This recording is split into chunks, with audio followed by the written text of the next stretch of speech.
Hello, hello, hello. Welcome, welcome. Daylight savings time. I may next week move the live stream a an hour earlier. I don't know if that works better for people, but Taiwan doesn't have daylight savings time, so I can eat, and then it would be 9 p.m. Eastern in America. But may do that, may do that.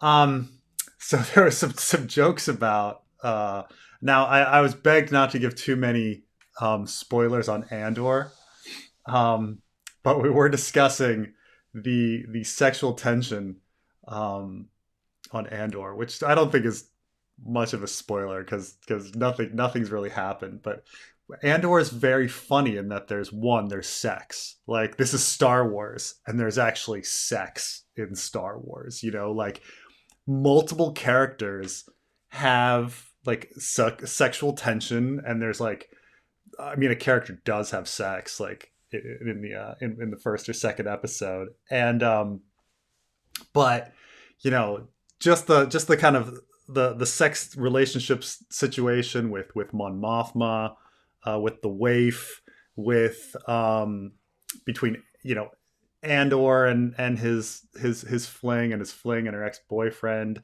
and then the question of Deidra, and how, like, whether or not like all of these people are lusting after Deidra, which is a very funny thing because it's like it's um well, there's two funny things I want to bring up about Deidra. Now, one, like, American entertainment is very different from British entertainment, where American entertainment, we cast a lot of models to be in shows, like people that are just outrageously good looking, and they're the main characters to everything, and that's Hollywood.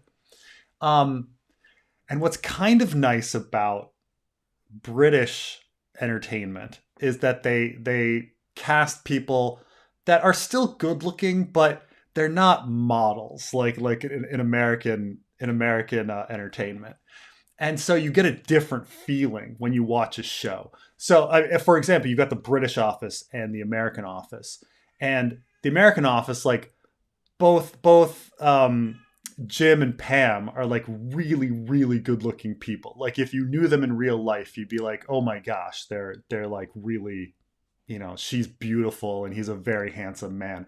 But when you watch the British office, you know, they're just two regular people who are um who have an office like crush and romance, and it makes it a little more endearing that they're kind of like on the level of regular human beings, and finding romance. And so it's the interesting thing about, like, Star Wars hires all these British actors, and they're not the supermodels. In fact, I was making a joke that I think Andor's girlfriend is like just way too hot. Like, if she were like, she's running around this planet, like, everybody would be like, why are you here? Like, why are you working in as a greasy fix it girl? you know. So Preston has not seen British soap operas. I suppose I haven't. I have not seen, like, I don't know about EastEnders or like the whole thing. But um British people just seem like better actors because of their accents. Oh, I'm not saying that British people are better actors. I'm just saying that they cast people that are less attractive than Hollywood. Like, and the United States is a larger population, so you're gonna be snagging the good actors who are also look like models. While Britain, they grab regular looking people. So, but what's hilarious is this Deidre character, who is just a regular looking woman. But she's like, there's all this like sexual tension around her now in the show, which is funny because she's just this like very uptight regular woman. Um, like, I watched this show called this British medical comedy called Green Room, and it's very funny because, like, there's this like regular doctor woman, and like the male doctors are all vying for her affection in the show, but she's just like a regular woman, you know, like you wouldn't expect like all of these guys to be competing and fighting over her. um Maybe I should bring it up if I can find like what I'm talking about. Yeah, here it is. So like the plot of this show was about like these two men competing over this woman's like affections, and like the whole show is like that relationship. Like these two men are both in love with this woman and they both want to be with her, but she's just like a regular woman, right? So um I mean, maybe in real life, you know, but it's just, you know, and so it's the kind of thing. And maybe I should bring up the Deidra character from Andor, because it's just, you know, like it's. I gotta bring her up, but they keep showing bad pictures of her, but you know, but here it is. Like she's just, you know, she's there's all this sexual tension, and then people around her. But it reminds me of no, I mean that's what I'm saying. Like none of these people are unattractive. No, no. They're just normal. They're normal, regular, or slightly more attractive than in real life kind of people. But American entertainment, we only put on like models, right? So um and like I say, I think this is a good point. Like sometimes it takes away from the show, because if everybody's a model, like it's not realistic. You're brought out of it. While a British show might make somebody like feel more down to earth. The one thing I was so I for work I've been to Iraq and Afghanistan like a bunch of times. Like um, but every time you go to Iraq and Afghanistan, uh, the population of workers there is about 90% male and 10% female. And so there's this close quarter syndrome where because you don't see women very often, when you do see a woman, you're like, oh my gosh, look, it's a woman. Oh, and then all of a sudden you start finding these people like attractive.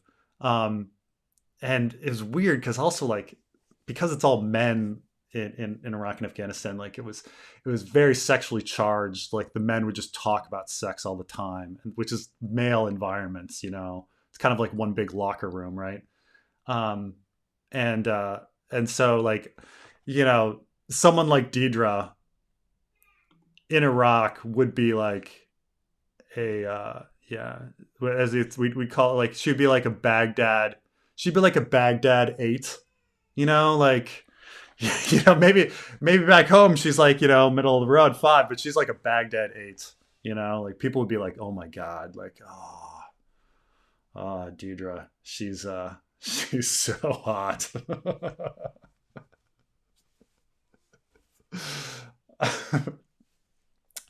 um oh, just to be pedantic, the actress is not Irish. It is Irish, not British.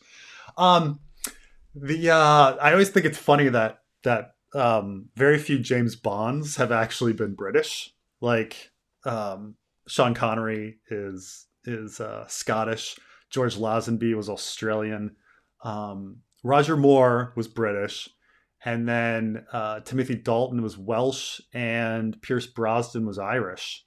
And then I you know the newest one is English, but there's nothing wrong with her. There's nothing wrong with her. I'm just saying it's I'm just saying that she's like regular life, like you know. Is Hey, how's it going? Carmine, you are here. Hey there. What's up, homie? Hey, how's it going? I think you were lagging. Maybe we'll see. We'll see. Really? We'll see what the audience says. But what are we talking about? I just got here. What happened? Oh, we're talking about sexual tension and Deidra on Andor, and you know how she's like the object of sexual like affection of characters, and when she's like a regular, she's like a regular woman, not like a supermodel, but everybody's like focused on her, like, oh God, Deidra. That's what we're talking about. Did you notice that she has a little mole on the side of her temple? I did notice that. Yes. I will always find this very, very weird. Not maybe I shouldn't say weird, but interesting when people don't get rid of that because I had one. Hmm. It was hidden right behind my eyebrow, Yeah. and it was small. Thank Christ it was hidden behind my eyebrow because Jesus, we had this one kid in high school who had one right in the middle of his fucking forehead. It was like a whole thing. Hmm. Poor kid, and you know how fucking asshole teenagers are. But as soon as I got like my first job, and as soon as I got like first paycheck, it went towards getting rid of it. Like no one ever noticed it. Maybe one girl did, but she was like close up. I got rid of it immediately because it always bothered me. I'm always surprised when people don't get rid of that type of stuff. But I still think she's very good looking. Yeah, yeah, obviously, like, there's like real life, like, but and then there's like TV, right? No, my father had a little, yeah, like mole, like in the crease of his nose here his whole life, and then eventually they told him to cut off, and he got it cut off, and then over the course of like 10 years, it grew back. It's kind of crazy, like, It grows back? Oh, dude, I always look at like I have a tiny little scar. It's my fault. I should have followed instructions on making sure there's no scar there, but you can not even see it. It's like a yeah. tiny little. I wonder if mine will grow back because, by the way, for those of you wondering who are outside the United States, um, it was $100 to get rid of. $100 Hmm. clean. Went in 20 minutes. They put a little anesthetic thing on my area, and dude cuts it off, burns it a little bit, so apparently it doesn't come back, and there it is. To the person red 33176 whatever fuck your name. I'm not saying moles are weird. I'm saying I find it interesting when people don't get it removed because it's like such a hers is right on her temple, and that's such a hindrance. I would feel like Mm, when you're mm, like mm. moving your hair out of your face. Yeah, I mean, I don't know. I don't I've know. done I that move. reminded of I'm that sure. scene in Uncle Buck where, Like a yeah, buck. do you know what I'm talking about? Yeah. I I've done that Throws move, that and I'm sure quarter you on the have. table and says, "Get that removed." Like that's like, I've done that move with women. I'm sure you have as well, where you do that thing where you move their hair out of their face, and it would be so weird if I did that, and I like, oh, I'm sorry, I bumped into it, my bad. so wait a minute, you're in love with Deidre too. It's I think everyone. she's. I'm in love with Deidra before she was on Star Wars Andor because as of right now, I don't know if you know this. I can hold on. Let me send you a screenshot. I'm playing Witcher 3 again. Oh, So, and she's the voice of Yennefer. Yes. really? Yeah, she's Huh. Yennefer. Oh yeah. Well, we haven't talked about Witcher, but I've been begging Carmine to do a You Witcher have not been podcast for begging me. literally like Stop it. 4 years. And Stop it. Stop it. Stop it. um, Let me show you. This by is the way, I just wanted to get to Preston confused British and English. It's like, yes, but at the same time, everyone knows that British and English are confused. They're confused linguistically among the British. Like, you go to somebody in Northern Ireland and they might call themselves British. And you're like, well, technically, you're not British. You're not on that island. It's like, yeah, yeah, yeah, yeah. We all know that, like, the English freaking, like colonized everybody and made them think they're English, and they use words like British. Like in other languages, there's not even a separation of English and like United Kingdom of Greater Britain and Northern Ireland. Like in Chinese, it's just English. Lots of language, they just call the country England. Um, so like, it's like, getting on me for conflating or confusing them. Like the British confuse and conflate it. Like it's ridiculous. Like, is it fine for James Bond to be Scottish because he's technically part of the United Kingdom and on Her Majesty's Secret Service?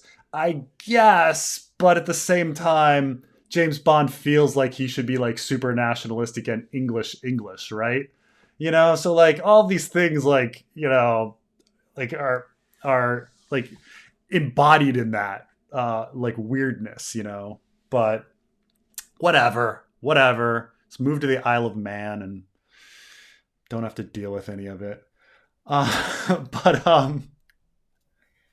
the somebody wrote Preston is a Baghdad 8. It's true. Like I'd be a Baghdad 8 female. That's kind of true. What is this Baghdad 8 thing? I just got here.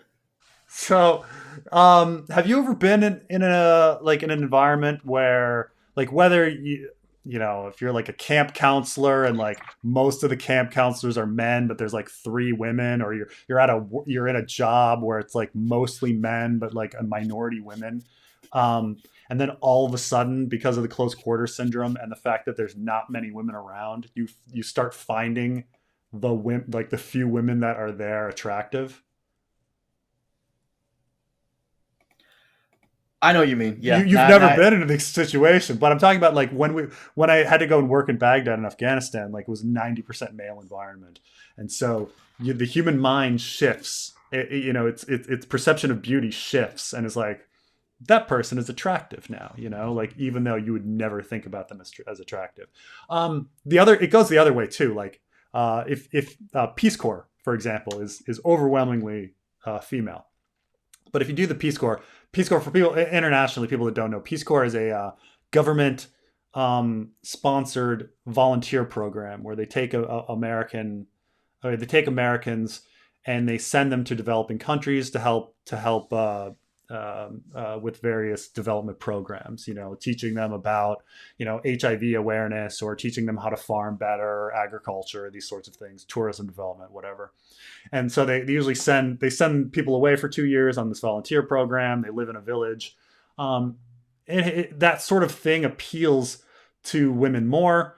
And so Peace Corps is like 75% women, but also, these like not so good looking guys will all of a sudden like be prized, like, people like, you're in Lesotho and you don't want to date any of the villagers, and then by the way, Dragon Demands has a really good comment on that one.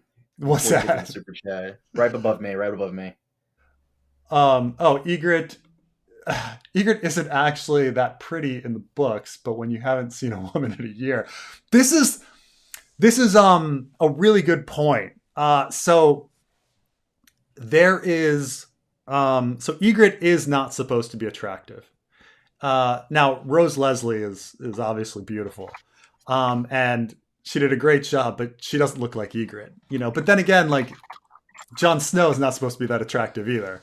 But Jon Snow is also like, as time goes on, he's not around women, and so like any woman he sees is gonna be like attractive all of a sudden.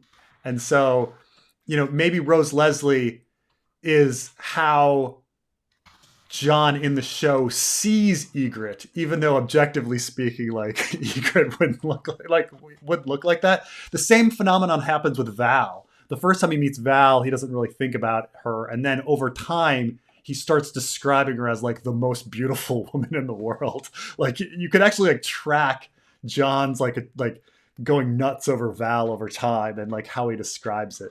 But it's kind of funny. But that might be the close quarter syndrome. But the human mind is weird. I'll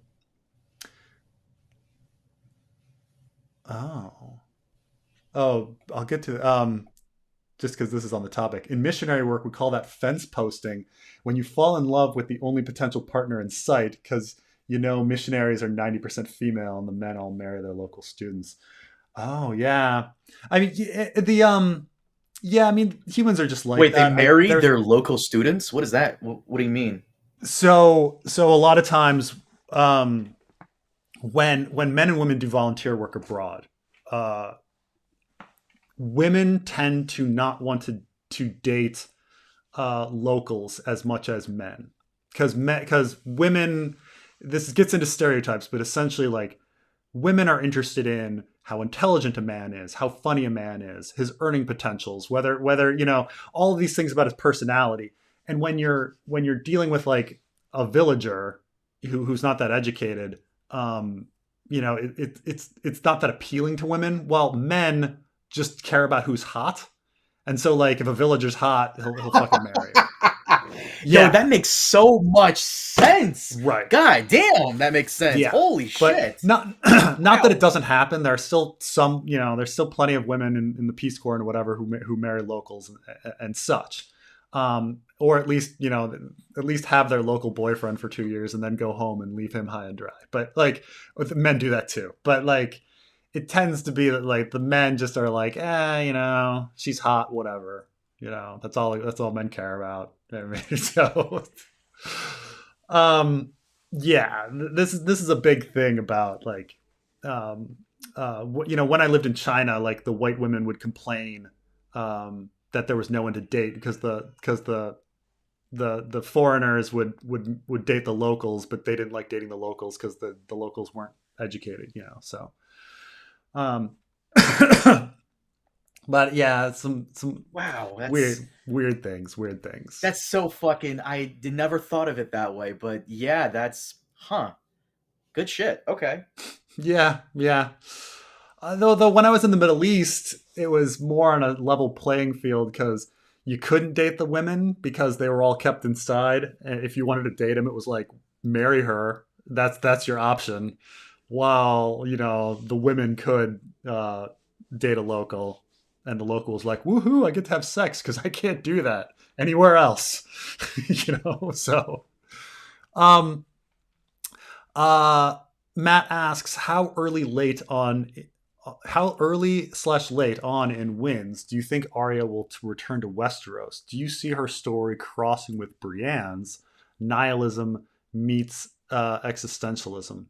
Um, that's a good question. I've thought about that a bit, and you could take the Mercy chapter and say, oh, she's screwed up her relationship with the House of the Undying. She's gonna go home now, um, and take it at that, and say that she's gonna get back by like mid book. Um, but I still think that there's more things she needs to do. Like she needs to, at least go back to the House of Black and White and get Needle, which she hasn't done. Also, when Kevin said to bring the Mountains Men to Bravos, we don't know if he just brought Raph the Sweetling or if he brought Dunce, which is another person on her death list. And so if there's another one of the Mountains Men in Bravos, Arya is going to kind of seek him out. So I see at least one more chapter. Why did they call him Dunson? Dunson. Like Dunson, Raph the Sweetling. Yeah. Dunson might be in Bravos right now. And so, and if he's not, he's probably in King's Landing, but he might be there. And so she would have to kill him too. So we at least have those two things that need to be done. So you're going to have at least one more chapter of Arya in Bravos after Mercy. And then you're looking at, well, how many more chapters can Arya have in the book before the book's over? Because, people don't get that many chapters. People get, at maximum 5 chapters, minimum 1 or 2. So, how many did she have in Feast? She had 3 in Feast and 2 in Dance. Arya.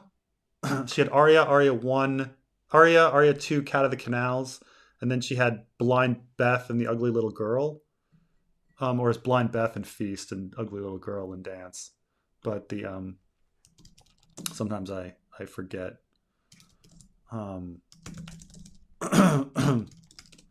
But oh wait, there's the Blind Girl. There's the Blind Girl.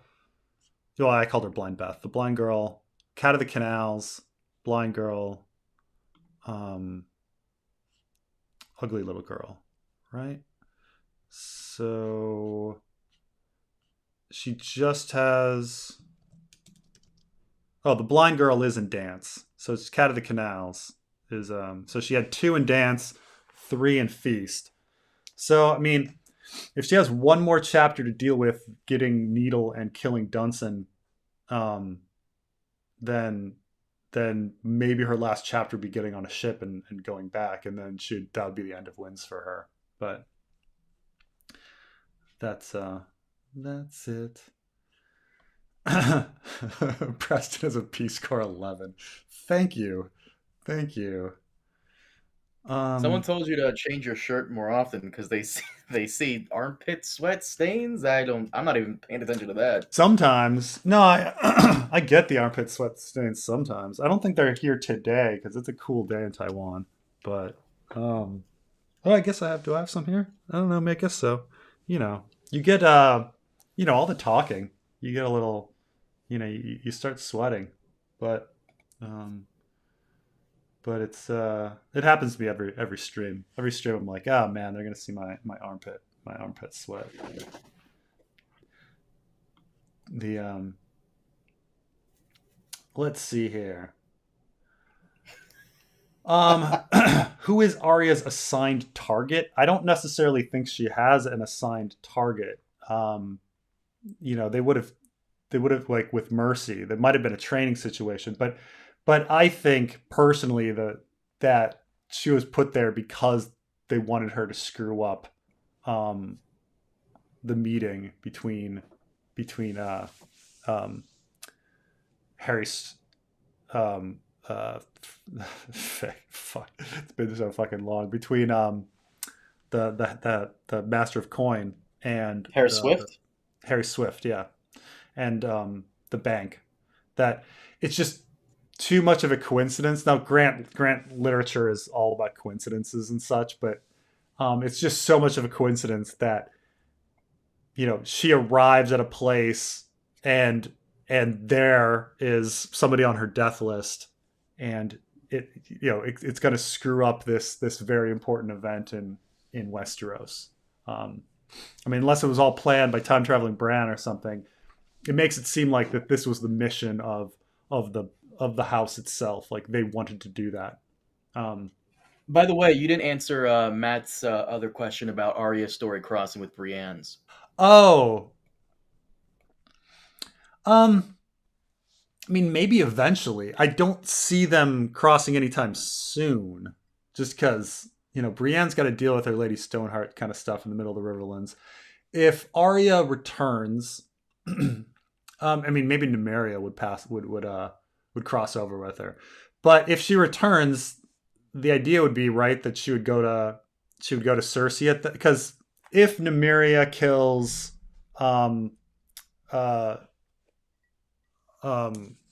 headsman, my brain isn't working this morning. who killed Ned Carmine?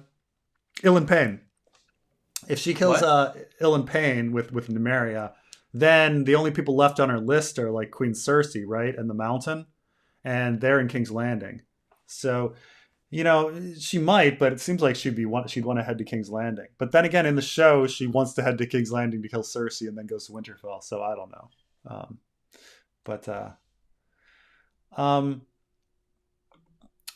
Speaking of wins, do you see the Arianne John Con interactions being hostile? I'm curious if Arianne will try to replace him and parallel Tyrion as a bitter potential hand who will push for war against Dany.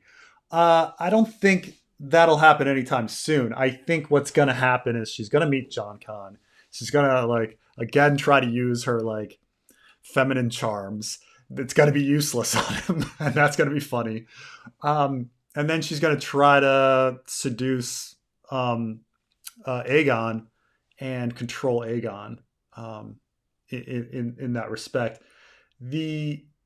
As for John Con, he seems just too important to kill off or get replaced anytime soon. He's got to spread his grayscale, right?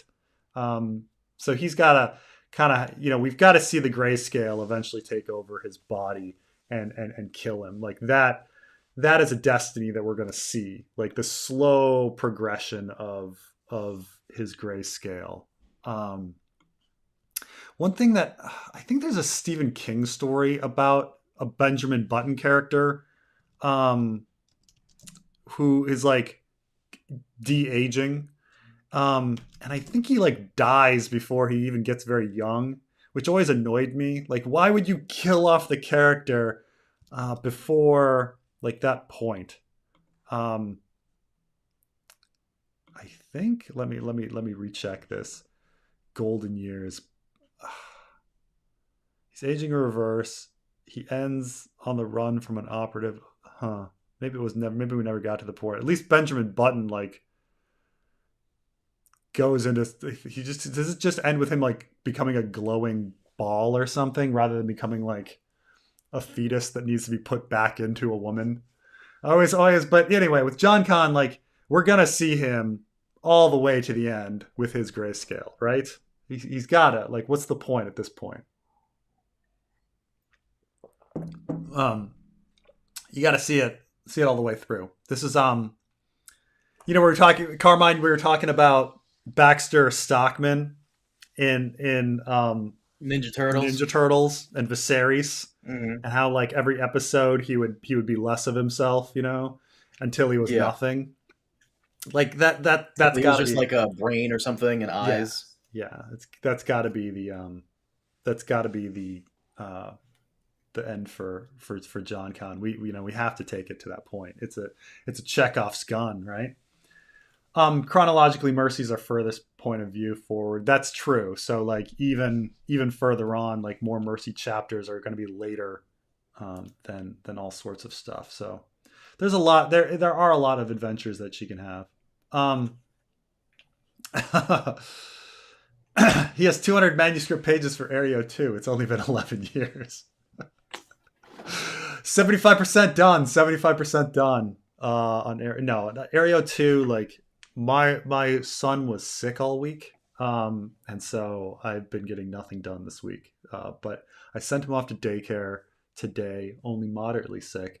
And so this week I'm gonna focus on some Arya 2. I also was trying to get that House of the Dragon full season review part 1 out, which I did.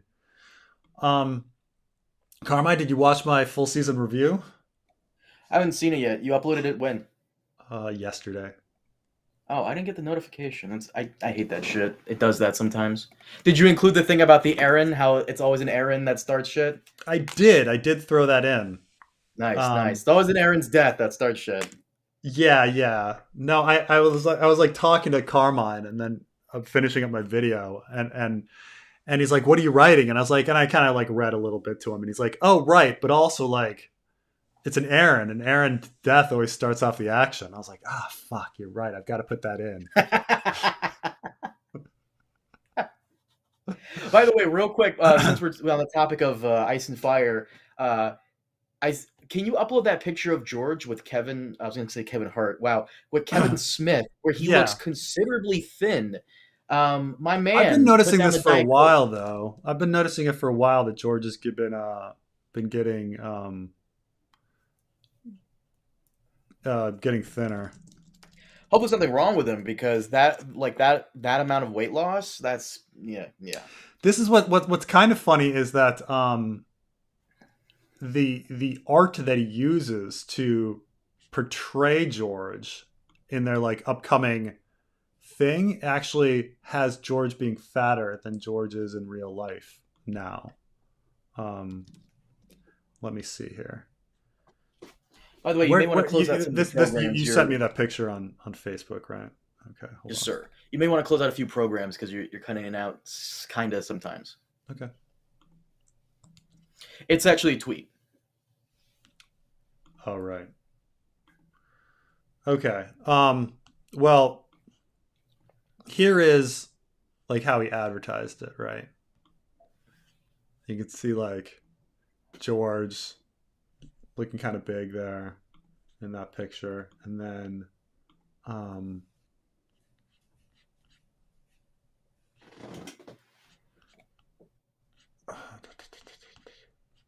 here we go.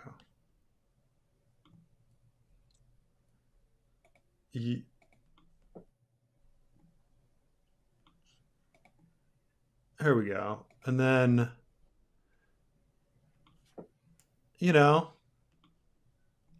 looking a little trimmer. Then again, maybe Do they just I think it's take because this he's wearing photo and black. reverse it and do the art from that? Maybe I'm wrong. These two pictures look remarkably the same, like mirror shots, and then they're like put him in a different outfit. But then again, he does wear the same thing. It's The because same. fucking Kevin Smith has the same look he does Fucking every hate. Like, time. I hate new Kevin Smith. Like, you know how there's old Kevin Smith and then there's new Kevin Smith. Like, am I the only one that just Mhm. hates new Kevin Smith? Like, I have like no opinion on him. it's just that like he's just he has to act hyper all the time. It just seems like a big act to just be constantly hyper when he wasn't like It that is. He before. tries to put up. He tries to like make it seem like he's Hollywood's nerd. Like I'm one of you guys, but just in Hollywood. No, you're not. It's just you're kind of cringe. You're kind of lame. Not really. I mean, you know, he's got to make a living. You got to remember that like there was a time where he was like the biggest director. Like people are like, "Oh my god, like Kevin Smith, he is the Oh he yeah, was like Chasing everyone's hero." Amy, Clerks. Yeah. No, he was great. When he did Clerks, like people were like, "Oh my gosh!" Like Clerks, Mallrats, Chasing Amy. Like people were like, "Oh, he's gonna be the next big thing." And then everybody realized he's not actually a very good director. It's just that he was the first one to really be talking, but he was the first one to kind of like throw geek culture on screen and have people talking about random, like irrelevant pop culture in movies, and people like really latched onto that. But um, do you think of the possibility that Laenor is a parallel to Asha, lover named Carl, that they desire, bound by duty to dads who want more? Hmm. Um. I mean, I think that George certainly threw the name Carl in with a Q because of Carl the Maid and such. Um, but does it go beyond that? Like, you know, like Joffrey No. Lonmouth is clearly like named after Joffrey because he wanted to throw more Joffreys in the story, like Joffrey Baratheon. But is there any parallel between Joffrey Lonmouth and Joffrey Baratheon? Not really. I mean, maybe he just wanted the third child to be Joffrey and it to be a bastard, and for Joffrey Valerian. But I think he was trying to use the name. He was definitely trying to use the name. So there's that. Um, but the problem with Laenor is that we don't get anything about him. We don't get any like fleshed out like ideas of who he is in Fire and Blood. And as for House of the Dragon, like he doesn't really show any daddy issues either. Like Asha is filled with daddy issues. Like she's filled with daddy issues. Um Laenor, he just wants to be free and have adventures in the show, and in the book we just don't get anything about him. He's just a dude who's gay and then dies. Um that's it. Like, you know, like George didn't write anything about it. Now, like, was there an intention for? But then again, he didn't write very much about Viserys, and Viserys is supposed to be a parallel to Robert. But trying to think of a good comparison of like who Laenor would best represent in like the modern story. I mean, I think more like a Loras or a Renly, just because they're gay. Um, but yeah, they. But yeah, I mean, I just wish there was more, you know. Um, and then we get into some politics, kind of. Twitter, $8 um, um, for the verified status. Are you verified on Twitter, Carmine? Yo, I've always wanted to be verified, but I'm gonna be dead ass with you. The moment, like, now being verified is essentially gonna be this meme. I sent it to you on Facebook. Yeah, Upload that meme. This is gonna be the meme now if you fucking verify yourself for $8. Like, I've always wanted to be verified because, yeah, that's awesome. But now that anyone can get it, every dipshit that's who a has like very good point. Now you just look every like a dipshit chump. has like 2 followers is gonna be verified. Like, who You the just fuck are look like a you? Like, chump. And you just had look it like an not asshole. gotten so much press, like maybe it wouldn't have been this. But Mhm. you know, because it's not like it's not like being like having Amazon Prime. When people are like, oh gosh, you paid Amazon for fast shipping and to get discounts at Whole Foods. Like you didn't get. No one does that but now it's gonna be a mark of you gave Elon Musk $8. In fact, I think he's ruining the Tesla brand, like how people feel about electric cars at this point.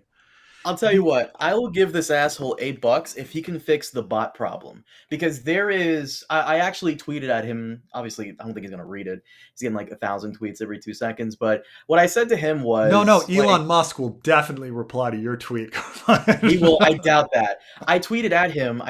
Like, sure, but about these bots that keep making new accounts to spam, can you just please implement an option that makes the person wait at least 7 days before posting on your links to tweet on your links on your tweet, or at least make it to where someone can't post links on your tweet unless you follow them, because a lot of these bots will post links to like these hack sites and shit. Like he's got to get on top of that instead of banning Kathy Griffin for impersonating him as a joke, which he just did like an hour ago. Really? So he did that. Kathy, well, to be fair, Kathy Griffin's not been relevant in years. But it's Was just she petty. ever And relevant? I honestly, mean, she joked herself about. She had a show called Her Life on the D List. She always joked that she was like a D list comedian, like trying to scrape by. You know, her stand up is actually pretty funny, but there's so much stand up now that and but Kathy Griffin. I mean, hey, look, to be honest, I can't talk shit because I would be just as petty as Elon. Like, I would find that one kid who talked shit to me 5 years ago, find his ass on Twitter and dox him. Yeah. Like, I'm a petty asshole, you know me. But I would pay $8 if like it included bot control and all these like extra options that I've been asking for. Fuck it.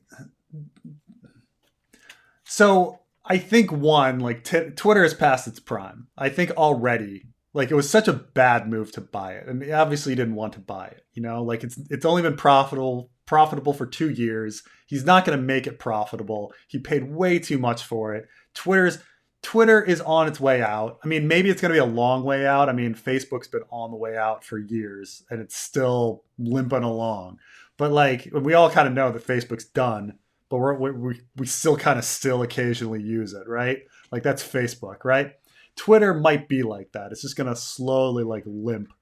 Like, but can he make it profitable? Probably not. Like it's I don't think charging $8 is gonna bring in very much. I think there's the fundamental flaw with Twitter, and Elon's perception of everything is that Twitter makes its money through ad revenue, which means you got to please the corporations. And you can't, but then he comes in and says, oh, we need like more free speech. Well, if you want to please corporations, you're not going to have more free speech. Okay. Like that's, no, as I say, like Charmin, like toilet paper doesn't want its ad to be next to like some guy tweeting the N-word 50 times. Okay. Those two things don't go together. Like you're not going to have your Sara Lee cakes next to like, sexbot 52,000, like posting pictures of asses like 1,000 times in a row. Like these things don't go together. Ass pics I'd be cool with, but I agree with you for most part. Right. But like we run into this issue with YouTube. Carmine and I, like when we cuss too much, we get this yellow $sign, and we don't make as much money on videos and things like that. Because let me stop you right there for a minute, because I was just talking to Yoiston about this, and me and Yoiston were talking about uploading the video, and he was screen sharing. Yoiston, by the way, Men of the West, Lord of the Rings YouTuber, we just did a collab with him, and he was screen sharing, he was uploading the video, and he's like, okay, well, because we curse a lot, I'm going to put that we cursed a little bit here. So no, don't do that. He goes, what do you mean? YouTube doesn't care. I curse all the time. I never get anything. You get shit? I'm surprised you get shit, because I never get anything. They never touch me for cursing. I get it occasionally, and then I usually appeal it, and then I usually win. But it's we talk about some racy things in this streaming every once in a while. So You know, it I'm always happens. surprised that they get on like on your case for that. I never for cursing, never. I only get like HBO up my dick like over stupid shit, but it's Yeah. never anything about cursing. But of course, you and I can't get off Twitter. You do realize that, right? We have somewhat of a Yeah, big yeah. No, following I on mean, there. you know, I tweet out stuff, but I don't think Twitter's ever going to be profitable. I don't, because he can't make it free speech and make money off it at the same time.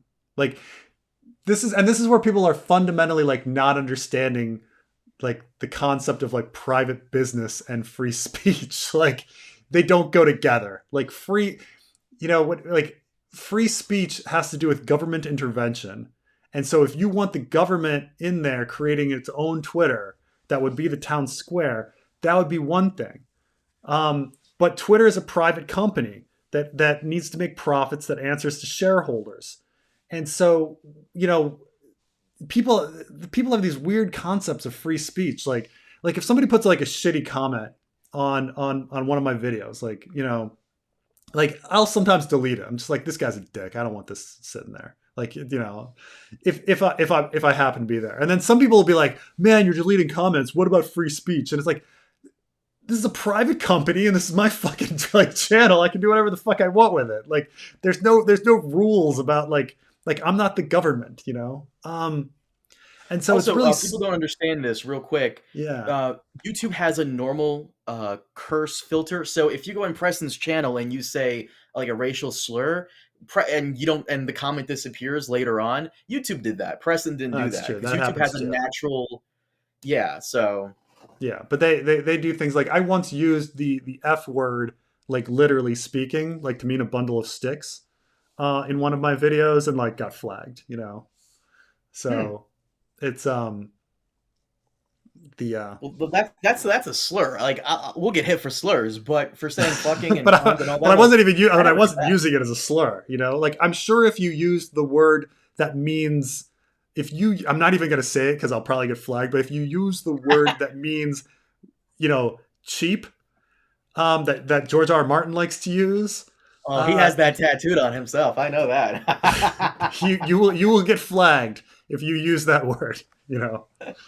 But I'll pay for someone's tattoo to get that on themselves. no, Elon Musk is an idiot. I think people are finally coming around to the fact that Elon Musk is a fucking idiot. And I know people they like Elon bros are like, but he makes so much money, he's got to be smart in some ways. You can be smart in one way and being an idiot in another way. Like he's a freaking idiot for getting into this situation and losing. He's going to lose tens of billions of dollars, like in like tens of billions of dollars he is going to lose, which is insane. Like he paid 44 billion for something. He's probably going to sell Twitter for like 10 billion and just like take the loss. Like it's You know, it's ridiculous. funny. They keep complaining about free speech. What do you mean free speech? To quote a story wrong on the Paul Pelosi thing because he Oh my tweeted out like god. wrong information about that. That's free speech. How did we end up at this point in society where he can where oh my god, like the fact that like regular politicians are making jokes about a man getting like his head bashed in with a hammer, like in a political violence. Like it's insane. It's insane that we're at this point in America. Democracy's done. Democracy's done. Like hang it up. um Back to Ice and Fire. Have courage, make Arya lose her face forever. I think that'd be interesting. Like, you know, it's like toying with the idea of Sansa losing her face forever and just being Elaine for the rest of the story.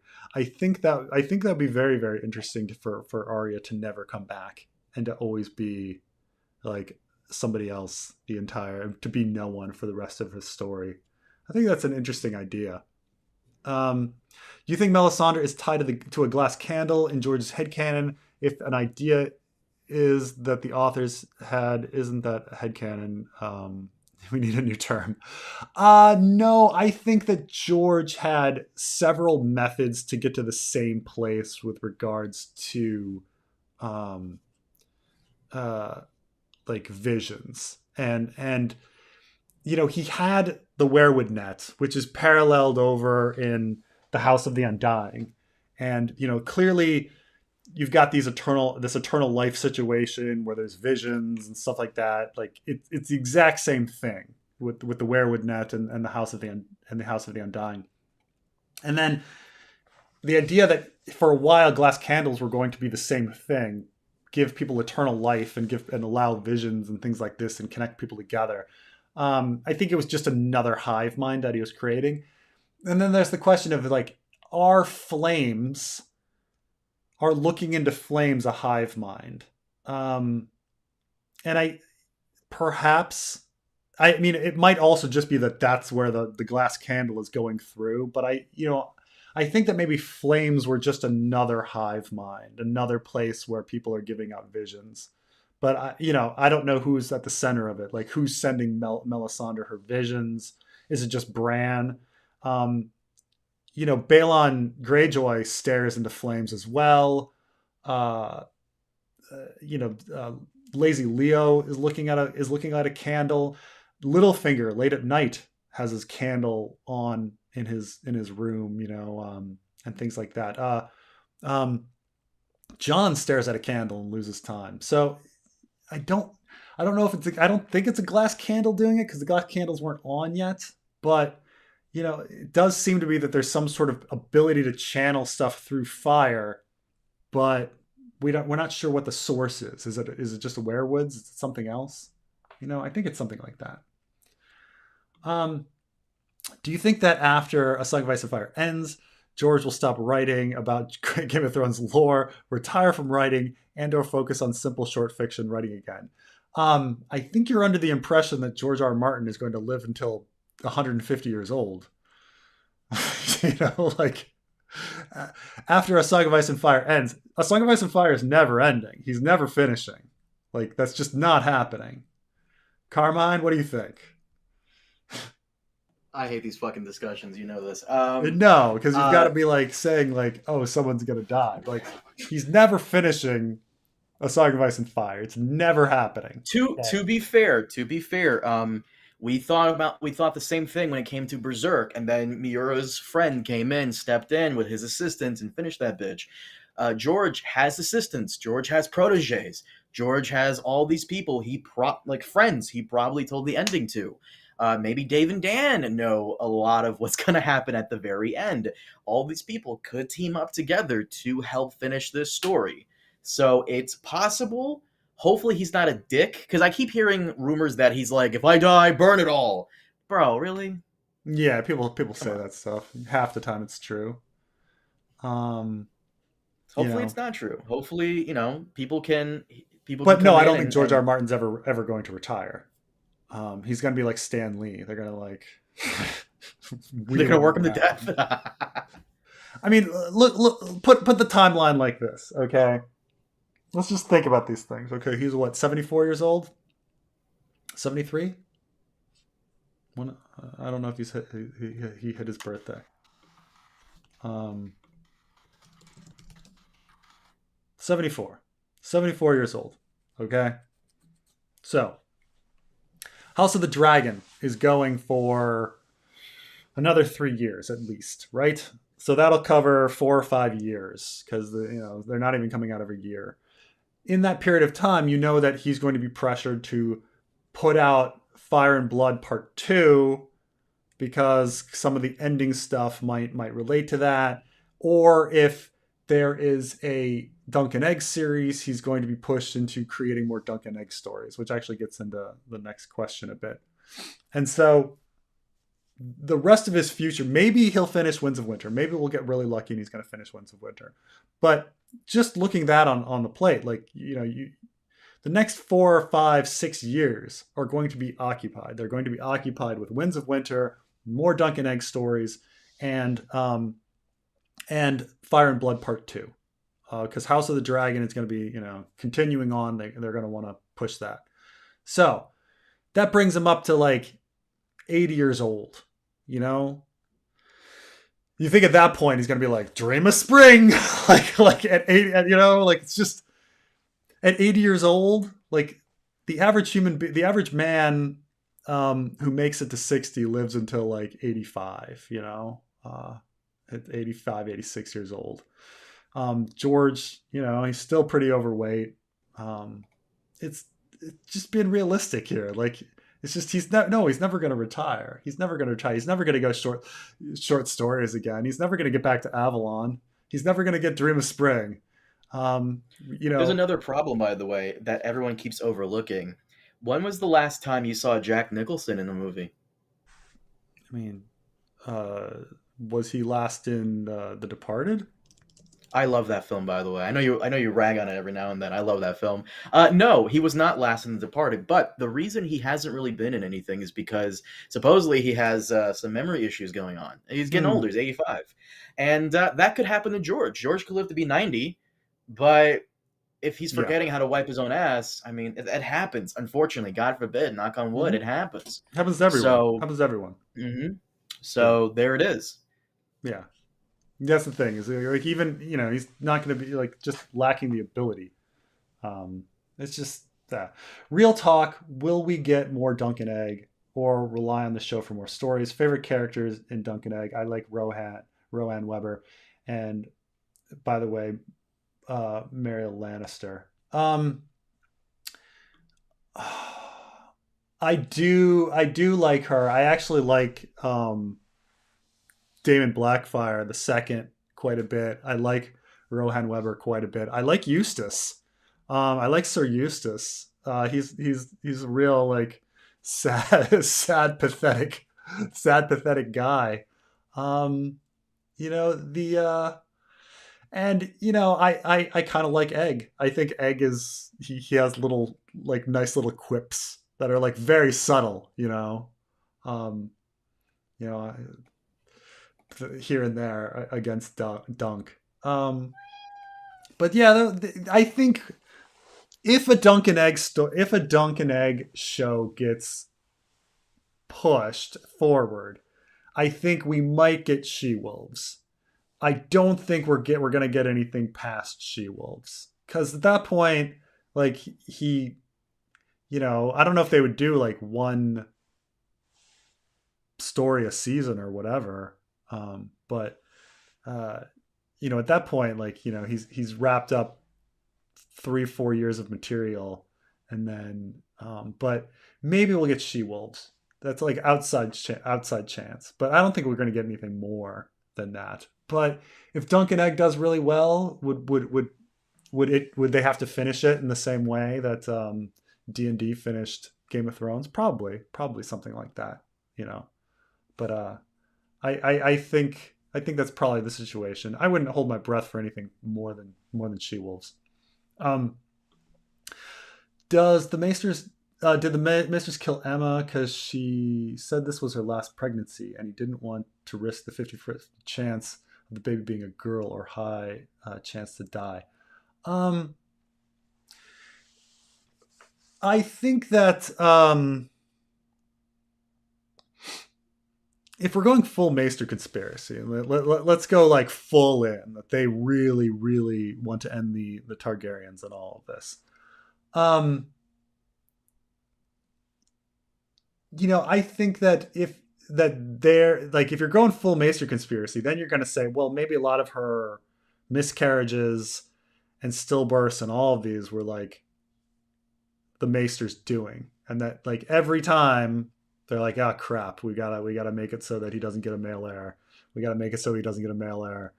Um, if they're really putting a dispute, they're trying to create the dispute to have the Targaryens to fight, or to at least have the line die off.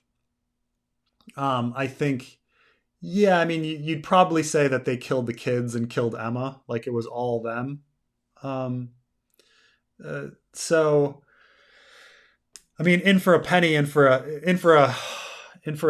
star, in for a stag. What was it? In for a penny, in for a stag, in for a copper, in for a stag, in for a penny, in for a pound. Um, I think, yeah, if you're going full Maester conspiracy, you got to say that they killed Emma and that they killed all the kids in order to do this sort of thing. Now, they probably should have just gone about their killing in a more systematic way, like just poison Daemon Targaryen at some point and be done with it. Um, more thoughts on Ellaria Sand. Um, just a parallel to Lyanna, or is she part of a larger plan? Seduce Aegon to ruin Targaryens as revenge against Rhaegar.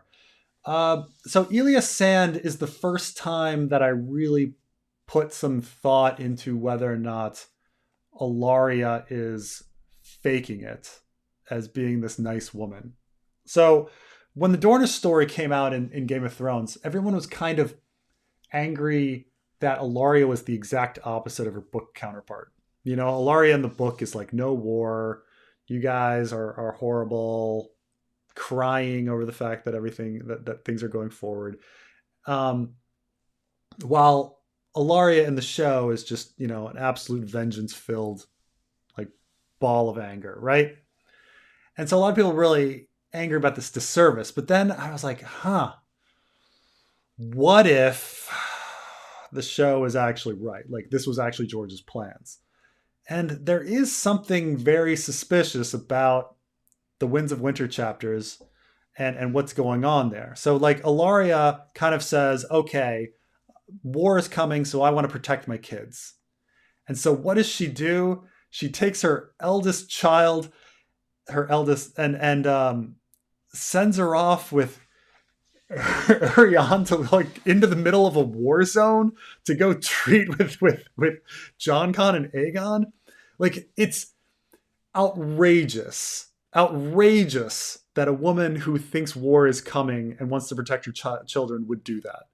Outrageous that you would do that. And then she sends her other kid to be to the Water Gardens, and then one to Sunspear to like spread them out or something. And you're like, nah, it sounds like they're all spies. It sounds like she has a bunch of spies. And so it seems like Ellaria Sand is a spy for Ellaria. And the he so maybe she really does want to like overthrow Doran and things like this. This is things I've thought about, but again, our only proof is that she sent her kids. Well, we have the show. We have the show and the fact that she sent her kids to all these places that seems very illogical for her to send. But maybe. But that would be my guess is that if that there is something more to her. I think the Lyanna thing is just a one off. Like he wanted to throw in some jousting and stuff like that. But the fact that she's seducing Feathers, the guy who deals with messages, is pretty freaking crazy. Like when she, you know, there's other people to there was all those knights and stuff to seduce. Like why the Raven Tender? Seems odd, seems suspicious. So I do think that Elia is trying to find stuff, and maybe Ellaria does have a scheme herself. Are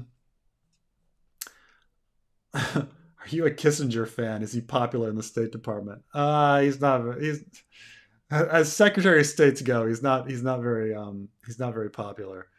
So Kissinger was kind of known for not using the department.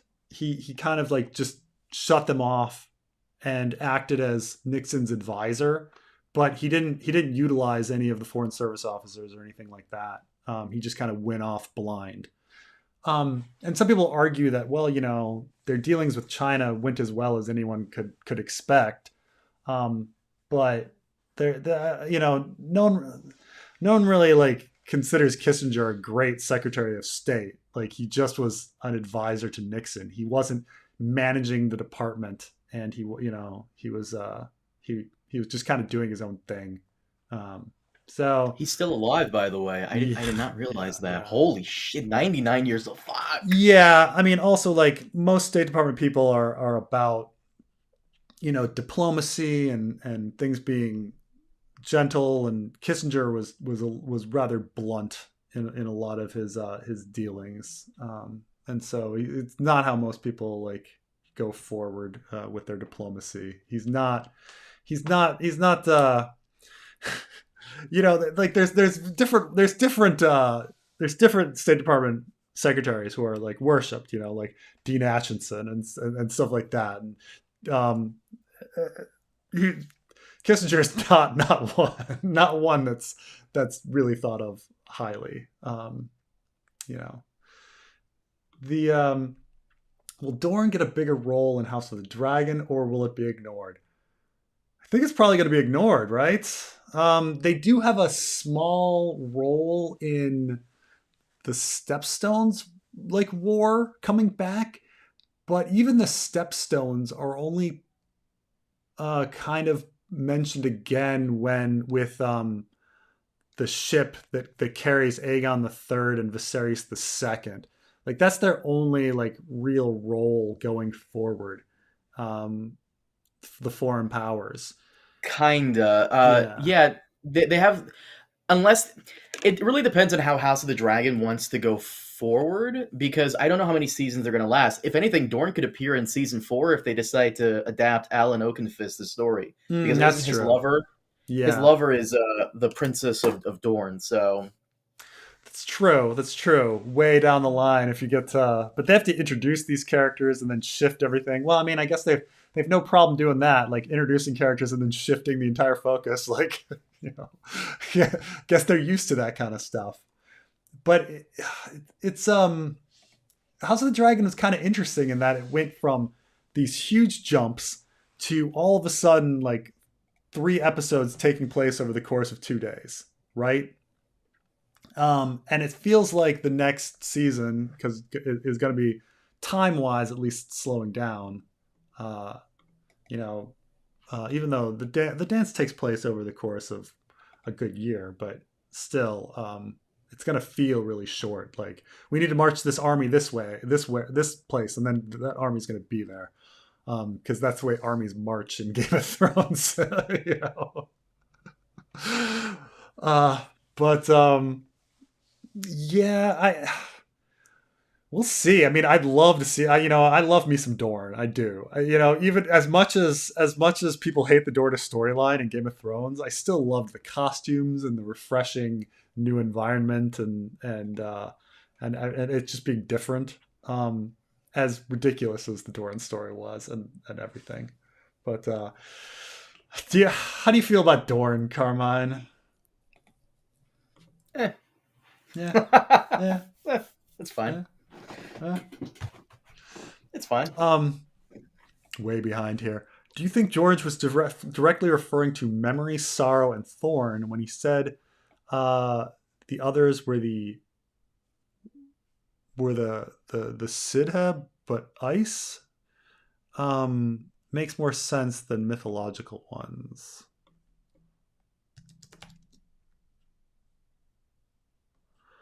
Oh, okay.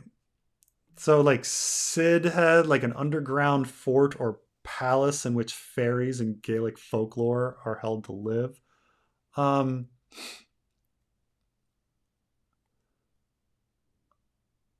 oh, okay, okay.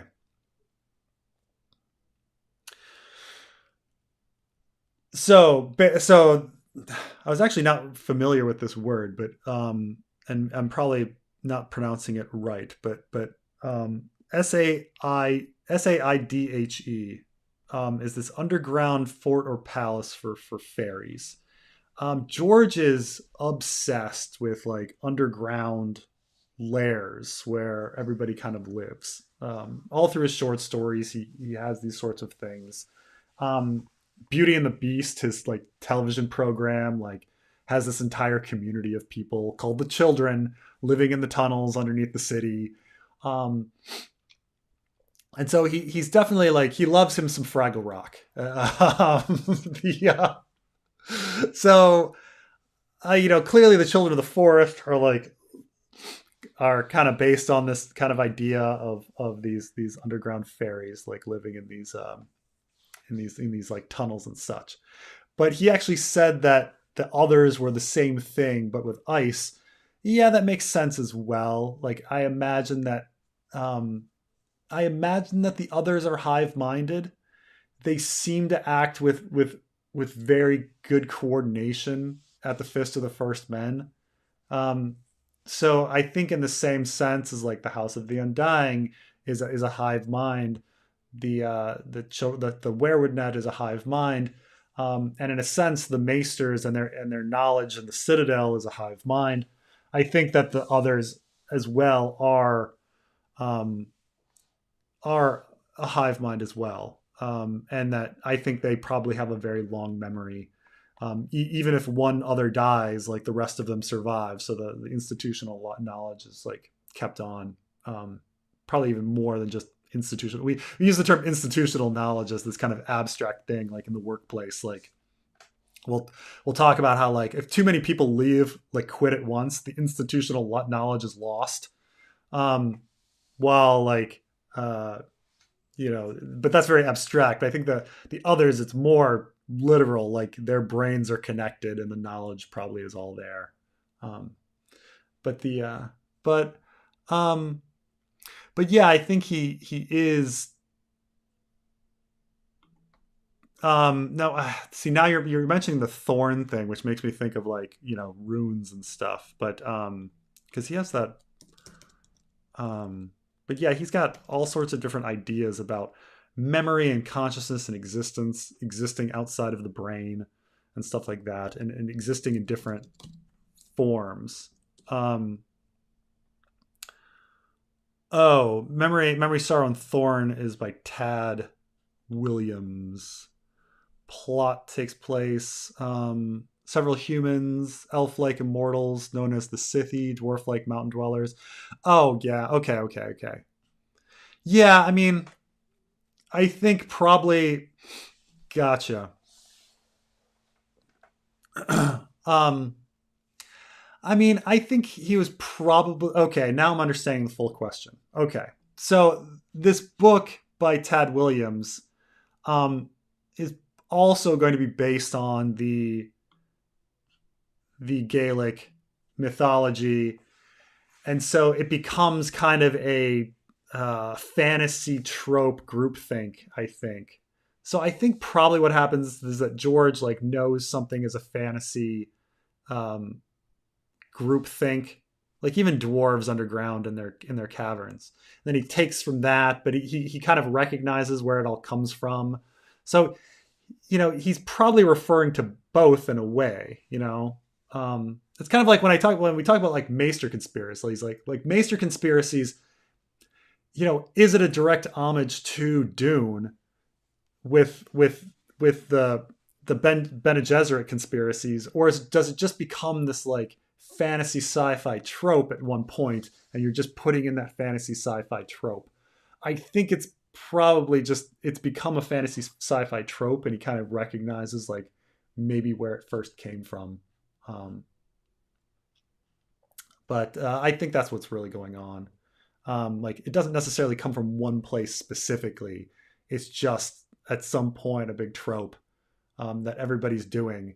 And yeah, he may have read this and got reminded of the trope more. So it's like kind of comes from it. Um, like I mentioned in my video about how um, Viserys was had the wound that didn't heal and was obsessing over this ring, and how it was referring to Lord of the Rings and Frodo. And a lot of people put in the comments, but doesn't that also just call back the Fisher King? And it's like, well, yeah, like everything's kind of a trope and everything's based on other things. And it's like, and like, was Ryan Condal thinking about both when he like does Ryan? Of course, Ryan Condal is going to know about the Fisher King, and of course, Ryan Condal's going to know about Lord of the Rings. But what thing really influenced him to throw the unhealing wound in and the ring? It was probably Lord of the Rings, but maybe he knew about Fisher King as well. But it doesn't really matter because it becomes this like trope, at one point. Anyway, pet peeve when I complain about Laenor and Rhaenys and someone says, "Who cares about the small folk?" Yeah, I think in one of the interviews, so Game of Thrones, like House of the Dragon has podcasts afterwards with different people, in different interviews. They did one with Emily Carey, which is really good.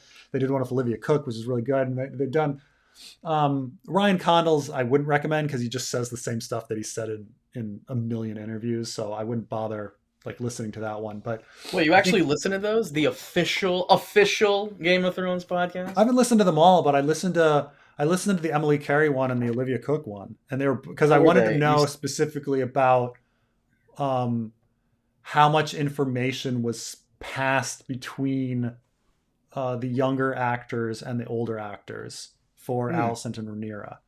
And to the podcast people's credit, they asked that specifically.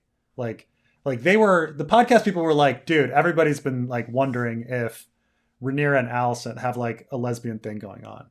And Emily Carey is like, yeah, no, they do. Like, that's how we're playing it.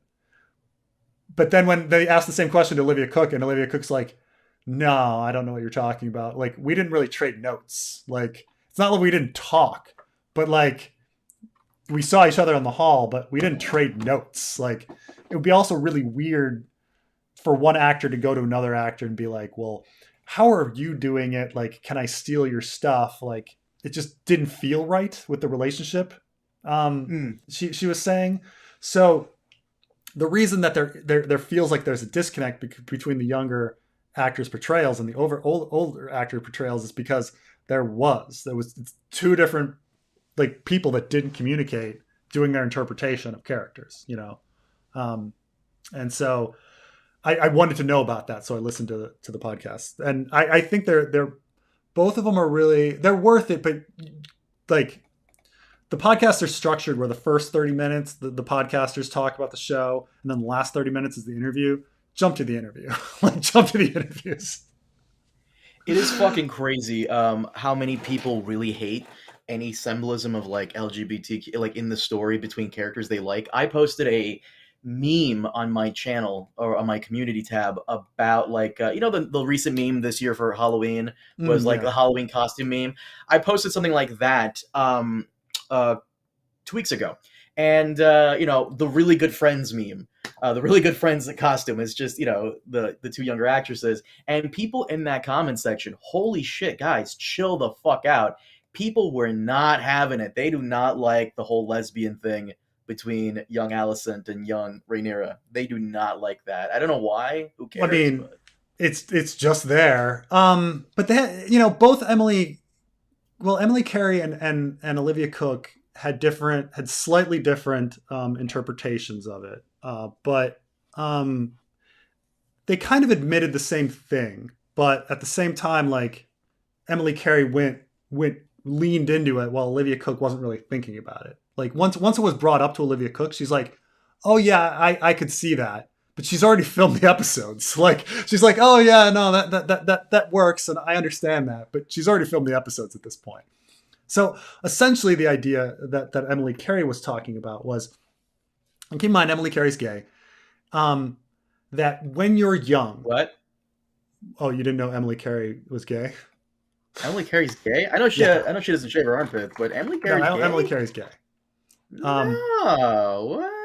Hold on, let me look this up. So, sure? like, yeah. So she's talking about her own personal experiences. And, like, Emily Carey was really dedicated. So Emily Carey Emily Carey journals. And so she decided to journal as Alicent every day. About like her feelings about Rhaenyra, about her feelings about her father, her life, her everyday stuff, what she's going to wear. Like she was journaling as Alicent for days. She was dedicated kind of a method actor, like, you know. So she was talking about how, like, when girls are young, you know, and this goes for boys too. Like, when you're young and you're going through puberty and you have all these emotions, and, you know, but you don't really know where they're all being placed, like, you know. And she was talking about, like, the best friends, like girls being best friends, and like how you can be completely consumed by your friends when you're young, and like that person is your world when you're young, and like you kind of forget that as you get older, but like you have to remember like how important friends were when you were that age. And like when a friend did something wrong, and how it just destroyed you, and you have these screaming fights with them. Oh, you didn't return my call. Like, you didn't, all these sorts of shit that like how emotional they were. And Emily Carey was saying that, like, you're young, plus she had her own experiences of being gay, and how like all of those were mixed together. And she talked it over with Miley Alcock, and Miley Alcock agreed, and they both decided that they were going to be very confused, like girls who didn't know exactly like what they felt for each other, or their own sexuality, and everything, and that was their world.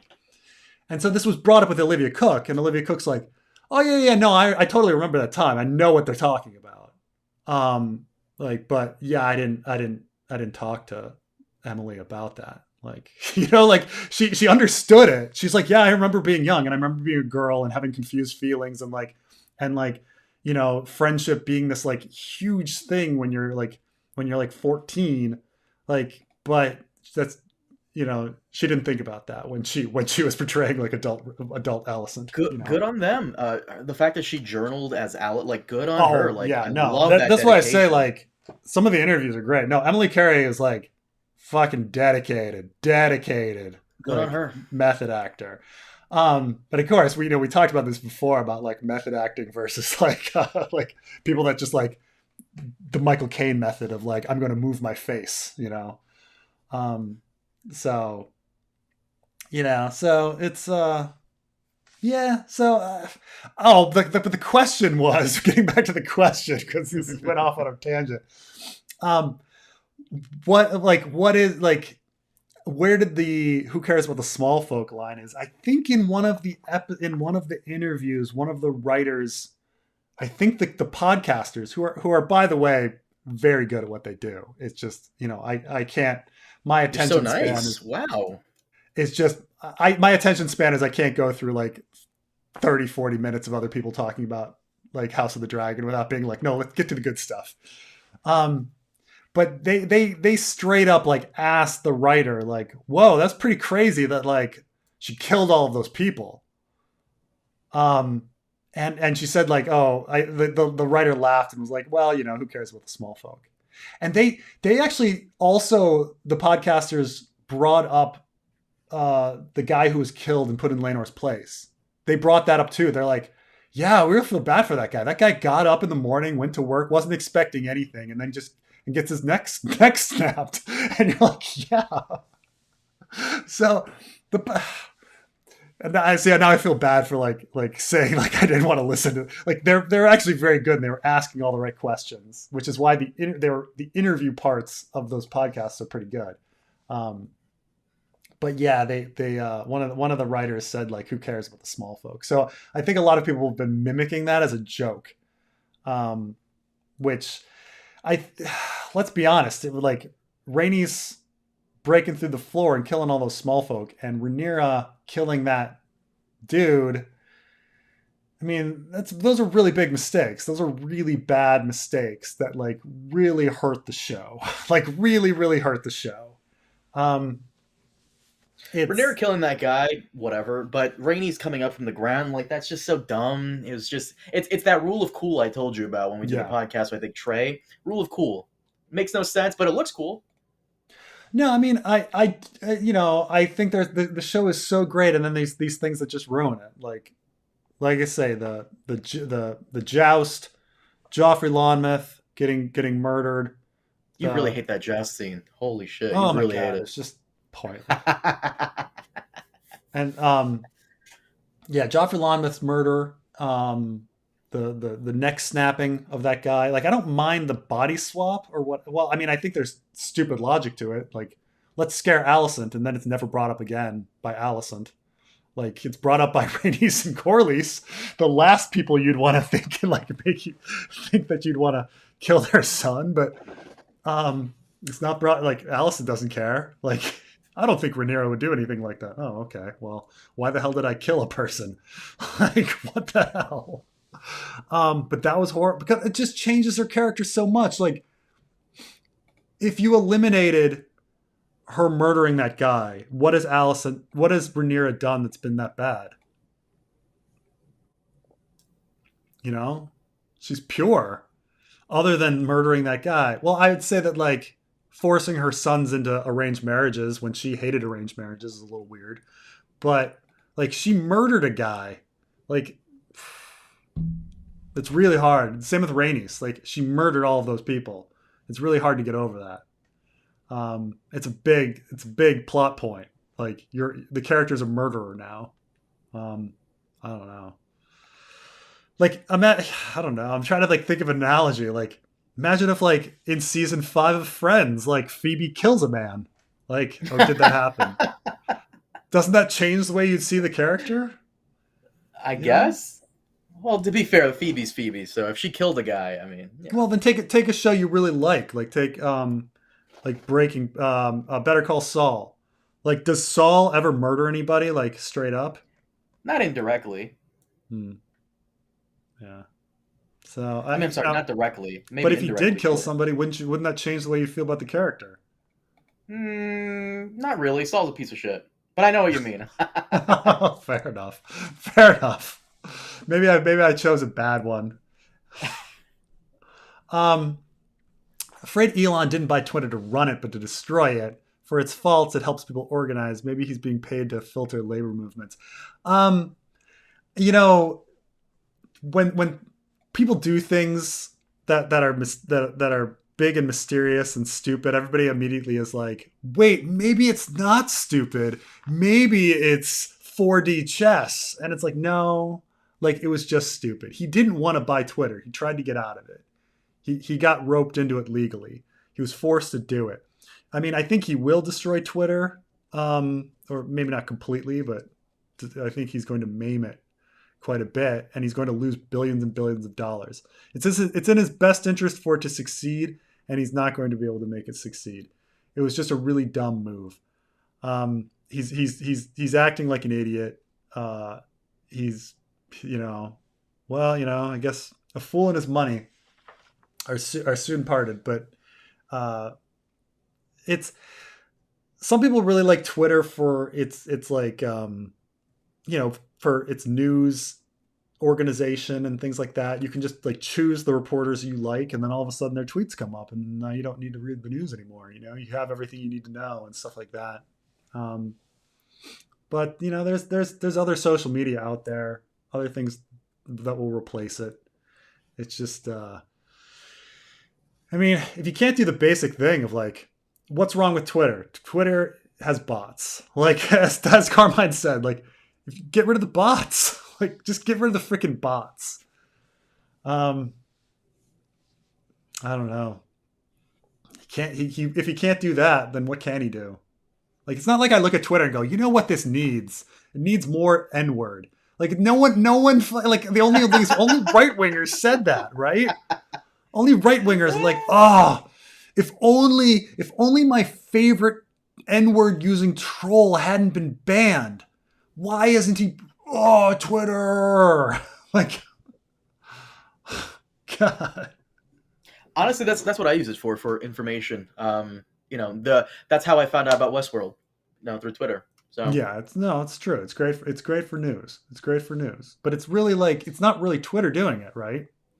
It's really hardworking people that you're able to find. So as long as you're able to find them somewhere, You ever notice how George tweaks things from Lord of the Rings, like the Steward, Hand of the King, and Plant Your Glass Candle? Just curious on your thoughts on its changes.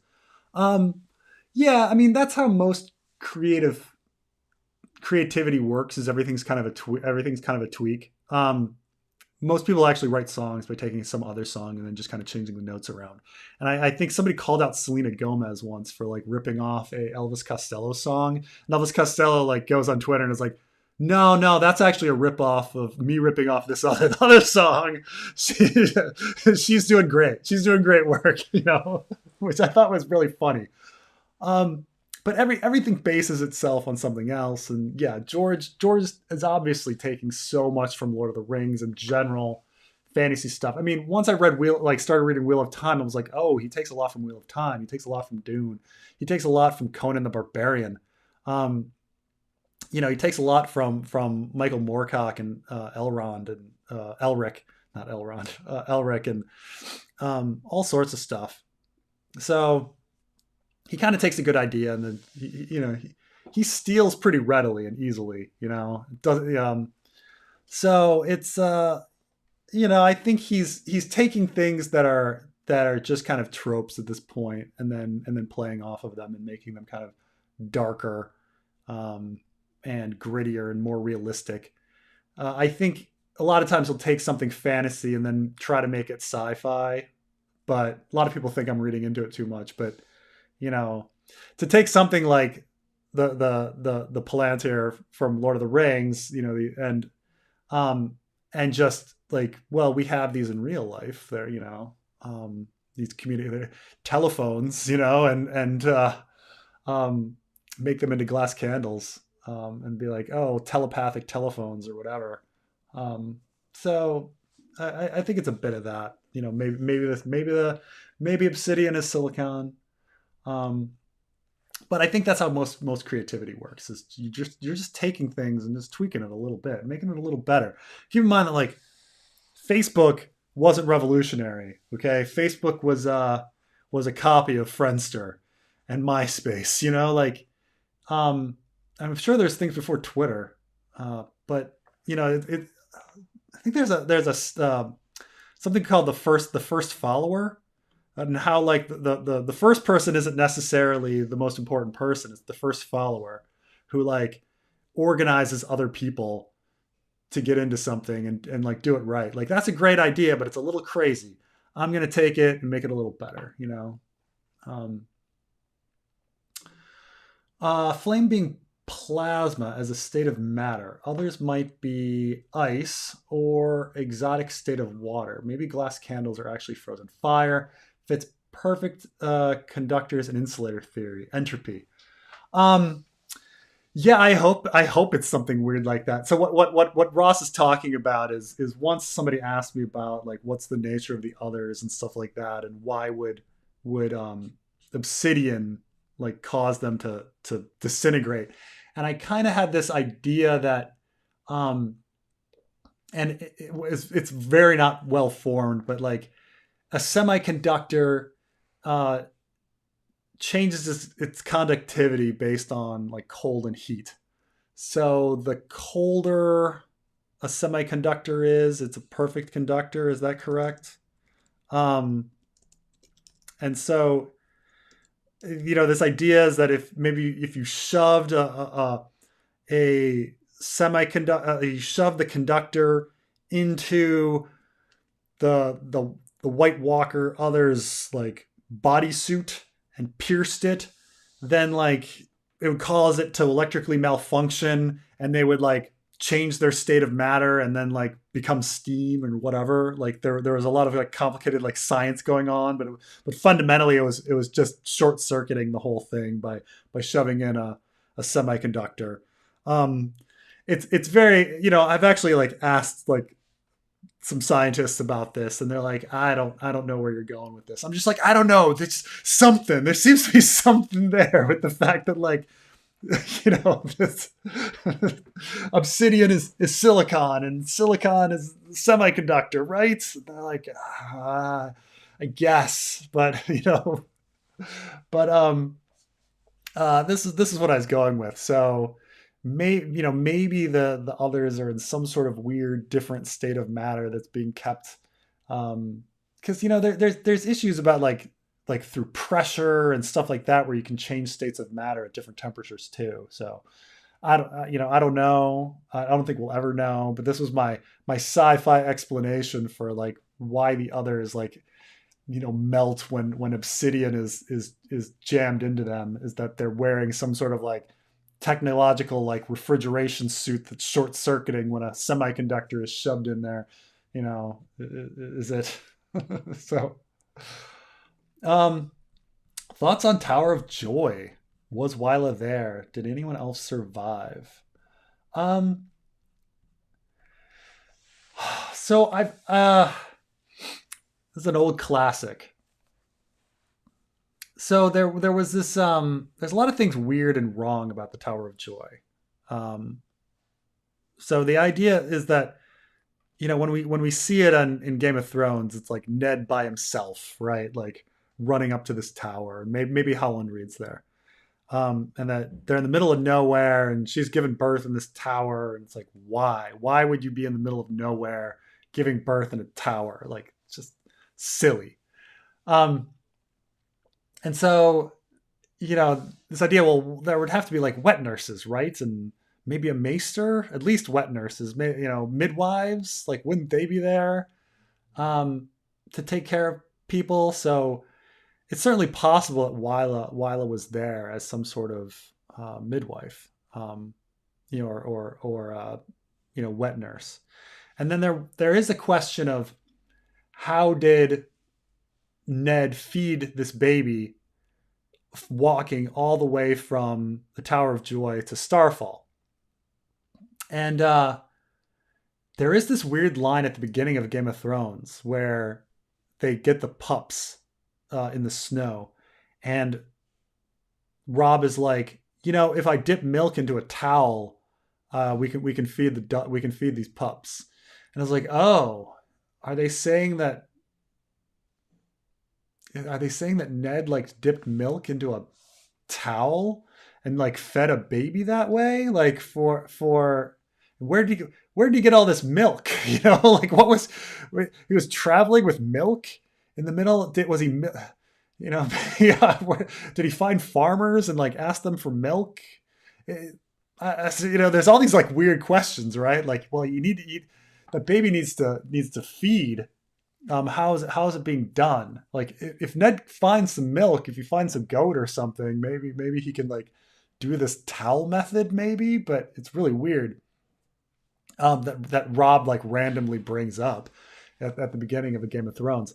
So, but then there's like, but he doesn't even like, he's not even like panicked, right?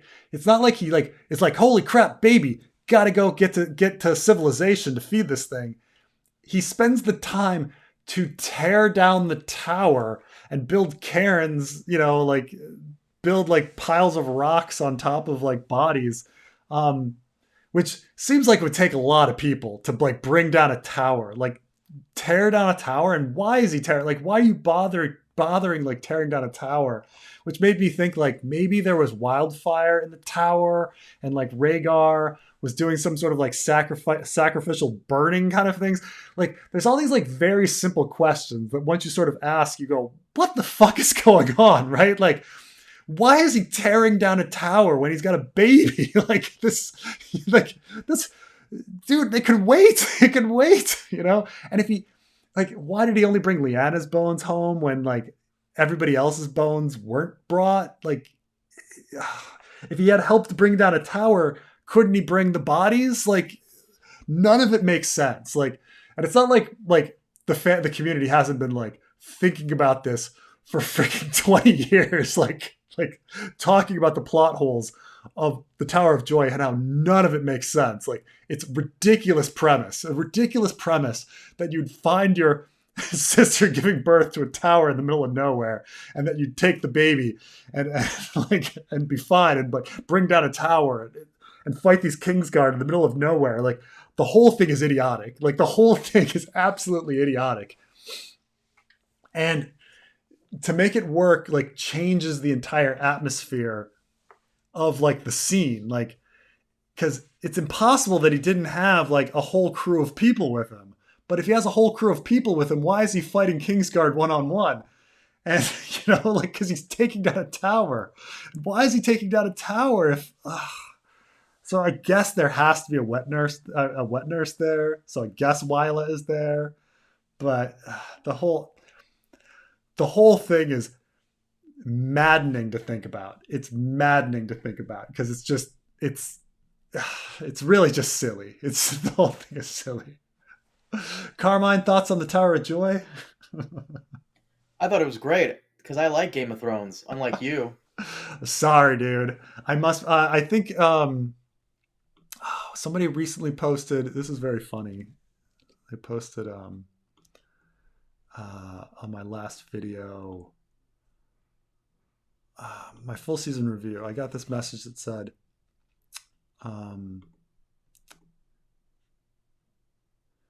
Preston Jacob apostrophe S as if it's possessive.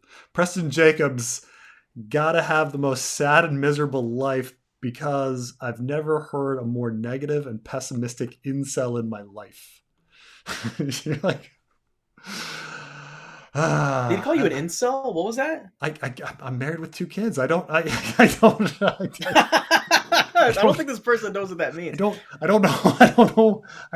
You know.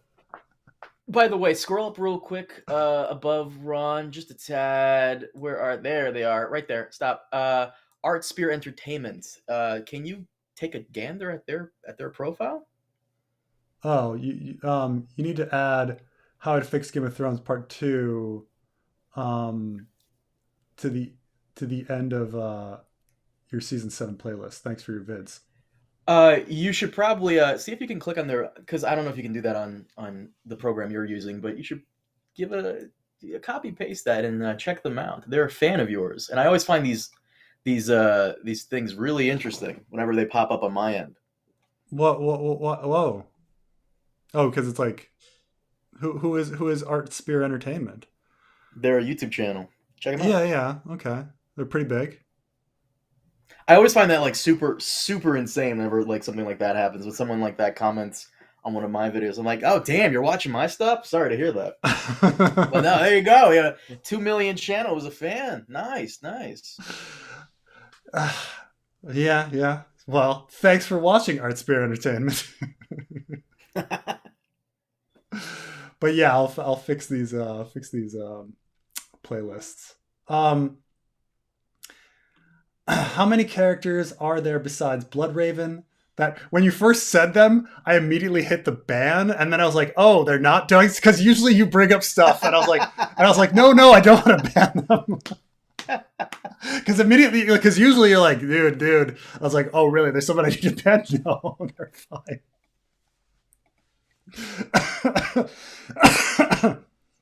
How many characters are there besides Bloodraven that are potentially Green Seers and Dragon Dreamers? That's a very good question. Because Bloodraven says what, 1 in 1,000, and then one in 1,000 are have like the gift, and 1 in 1,000 are Green Seers. And so like that's 1 in a million. So, if the population of Westeros is, a few million, I'd say tens of millions, right? I don't know. Then there's got to be a few. But when I think of like people that act really like weird and special, that are going to be like genetically like interesting, well, we've got all the Stark children. We've got like Jojen. We've got Sweet Robin. We've got I would even say like Theon Greyjoy. Like, there's a lot of people that like might be, or Aaron Greyjoy. Like, there's a lot of people that like in the different families where I'm like, you're getting a lot of weird visions. Euron Greyjoy, and then I suppose all of if you're talking like people with the dragon blood, you've got all your dragon seeds on Dragonstone and Driftmark, and who knows, Claw Isle. Could be quite a few. Because we at least get the sense that if Bran is special, that he's getting stuff from both sides of his family, so the Starks and the Tullys, and maybe the Flints, if it really comes from the Flints. So there's a lot of speculation, but it's I would say the number is higher than it should be. Because there's like I was making these jokes about how like Daenerys is the last Targaryen, except for the other freaking 50 possibilities out there. There's so many possibilities that George is even seeded about like who's special and who's receiving weird dreams and stuff like that. is George R. R. Martin's favorite Greek tragedy, Oedipus. He does like the incest stuff a lot, but I think what's going on with Oedipus and Ice and Fire is Oedipus is remembered. Oedipus is one of the most remembered stories of all time. You know, like it is stuck with us for thousands and thousands and thousands of years, and it's incredibly salient in the zeitgeist now, just as much now as it was then. This is unlike, say, like biblical stories where people write them down and not everybody knows every Bible story because they're not all that good. You know, we kind of know the ones that get our goat. We know Cain and Abel because we know like killing your brother, that's crazy. You kind of know like, Abraham and Isaac, like a father killing his son, that's fucking crazy, you know? But the ones that are like, that really stick with people are the ones that like draw out an emotional reaction. And so like, even if you look at like Shakespeare, his most famous plays, like you kind of know Hamlet because, and that has some Oedipal stuff in there. And Romeo and Juliet because it's like the sad romantic suicide thing, but then you start going down the list and you're like, well, like, Shakespeare's most popular one was Titus Andronicus, which involves the pie, the forcing the person to eat a pie of their children, from Greek mythology as well. And so it's these essentially the stories that are the ickiest that really like get into us and like make us remember them, right? And that's the thing about Oedipus, is that like every society on Earth, mother-son sex is taboo. And the reverse is not necessarily true, like father-daughter sex, but mother-son sex is really, really taboo. So much so that like motherfucker is a pretty universal insult throughout different languages, And so there's something really like salient and like icky about incest that really gets to us. And so George R. R. Martin is playing off of that by like having these like by putting incest in his stories. Like he's trying to find something creepy that's gonna like stick with you. Like, what's creepier than incest? Well, how about your own twin? That's even grosser. So I think he's just relying on the same sorts of things. Like, what's the most horrific, grossest thing that'll just like stick in your mind? Like Hannibal's a horrible movie, but everybody kind of like knows about the ending of Hannibal, where a guy is forced to eat his own brain, and you're like, that's gross and sick. Like it's and it sticks with you because it's like so like on a carnal level, like revolting. The idea of having sex with your mother on a carnal level is really, really revolting. So it's going to be, George R. R. Martin is just kind of doing that. He's throwing in like these really gross things, like Theon, rubbing his sister. Like it's freaking gross, right? Like that's gross. And so we kind of remember it. Oh, the Civi are deeper divers into immortality. They have good, bad versions, but guys follow an ethereal Storm King and animate the dead, but only to communicate with humans. They're the fiery red hand. Oh, I see. I mean, it could be, some people really believe that George R. R. Martin goes into the mythology stuff a bit.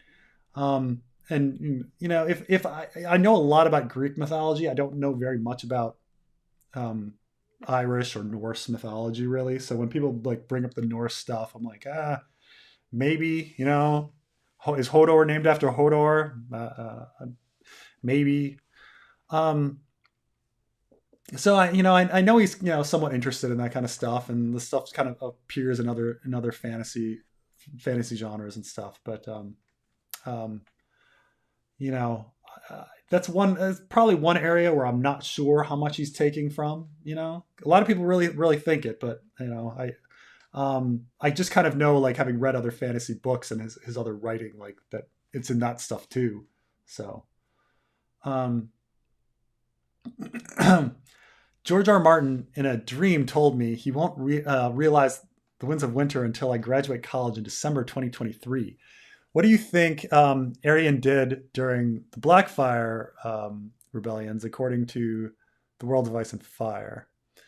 Um, it's funny that there's now Arian was he joined the Second Sons for a while, didn't he? Trying to get his entire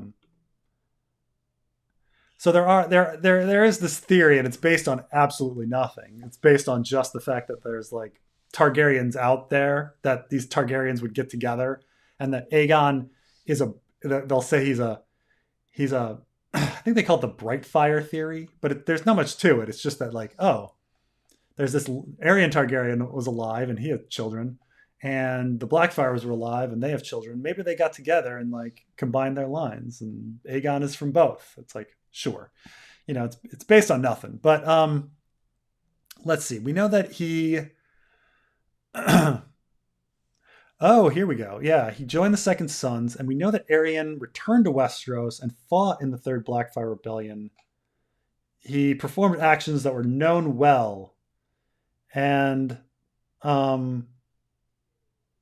we know that after Aegor Rivers was captured, Arian and the Hand of the King urged Aerys to put Aegor to death, but they decided to send Bittersteel to the Night's Watch instead.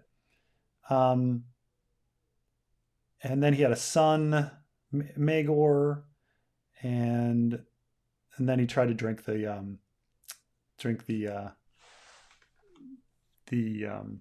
wildfire. Now, what's interesting about what he did, which we have no idea, he just did some well-known stuff. But I imagine it was some cruel stuff that made it so that people didn't want to follow his line. There's some weird stuff with Arian, because it's like, well, against the Brightfire theory, it sounds like Arian was very much a loyalist, was very much on Daeron's side. So the idea that his line is somehow like combining with the Blackfyres doesn't seem very likely. But I think the Brightfire theory came out like before the World of Ice and Fire and stuff like that. Now, weirdly, in a Game of Thrones, the logic for Arian's children getting passed over is pretty weak. G.R. Mormont tells us that no sane man would want the child of Arian Brightflame to continue on, because of like Arian's madness, somehow did it. Which is kind of a ridiculous thing, because like the Mad King was crazy and everybody loved Rhaegar, or would we feel this way about Daenerys? Like, oh, we shouldn't follow her because her father is crazy.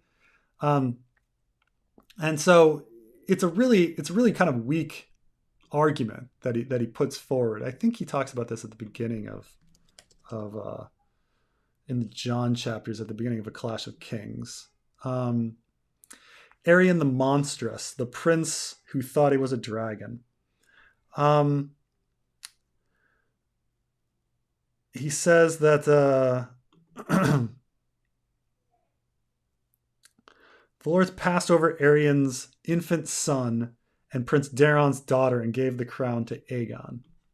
And I think he says, I thought it was something like no sane man would want. Yeah. No sane man wanted any blood of Arian on the throne, and Daeron's girl was a lackwit.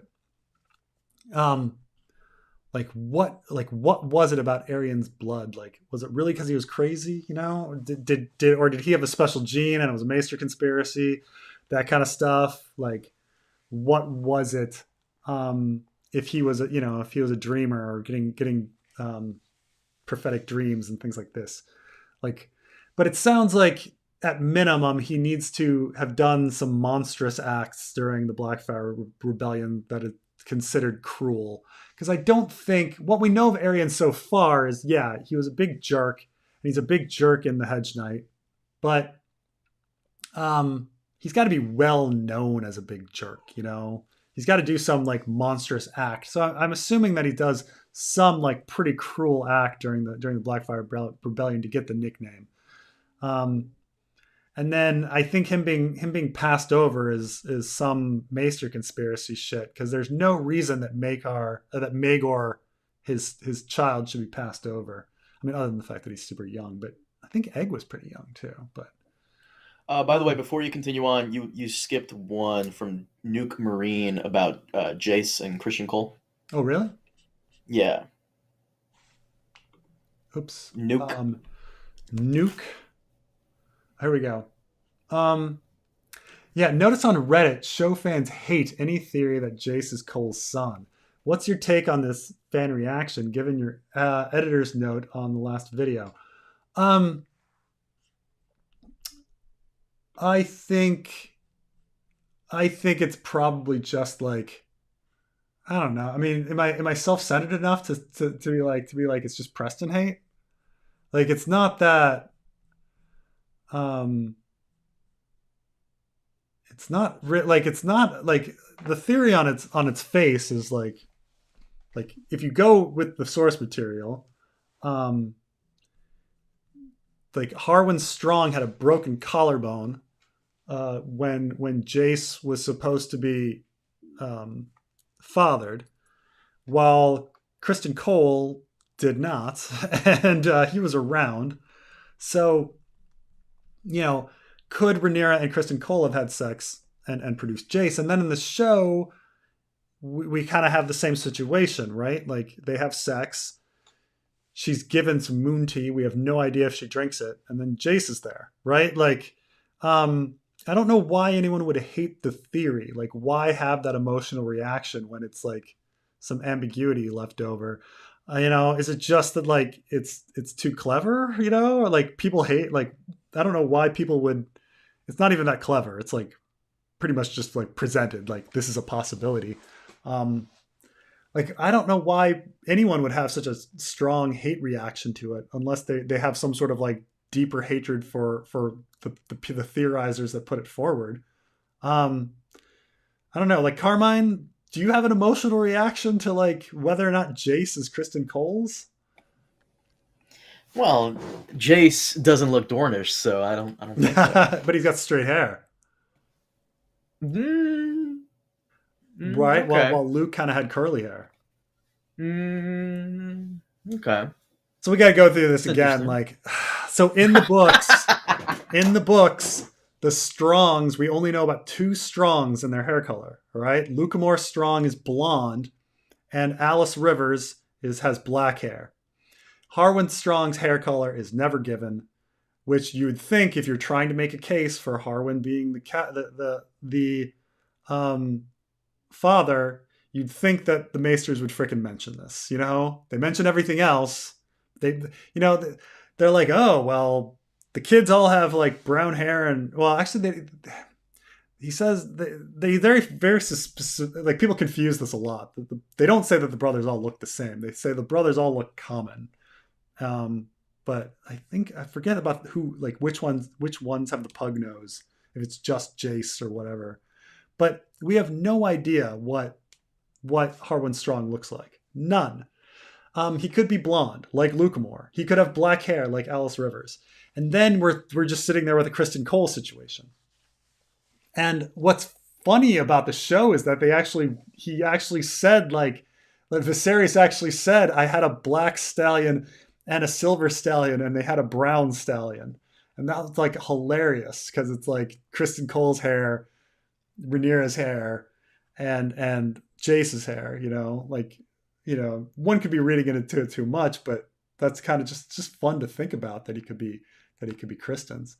I don't know why there'd be any hatred. Like it seems like a very like reasonable theory. There's no tinfoil to it. It's like, well, we haven't been given what Harwin looks like. Why can't he be Criston Cole's, you know? I don't think they hate you. I think they just hate the theory. But why hate the theory? Because it's the internet, you have to either like something a lot or hate it. There's no middle ground.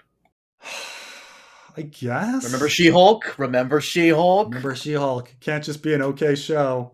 It was a pretty good show. She-Hulk's a pretty good show. I had a lot of laughs during She-Hulk. It was a good show. I don't know. Or like, I mean, I guess the more example is Lord of the Rings. Like, just kind of, it's not good, it's not bad. It's just, you know. It's like, you bring it back to Deidra. You know, she's not hot. She's not good looking. You know. How about this? She's hot in a fascist sort of way. Like if you're really into someone that would, overthrow democracy, oh, she's the Empire's next top model. By the way, did you see the latest episode? Oh yeah, I did. Where the guy stalks her and he's like really yeah. It's good. By the way, like if you want to talk about Andor just a second, we won't do any spoilers, but like, I was thinking about like the structure of the story, how it's 3 episodes as a story, then the next 3 episodes of a story, then there's a standalone episode 7, and then we're back to like 3 episode story, and then I think they're going to close it up with like 2 episodes or something. But and I looked at the writers. The writers are the same for each of the 3 episode arcs. Like, so they wrote them in these chunks, which is interesting stuff.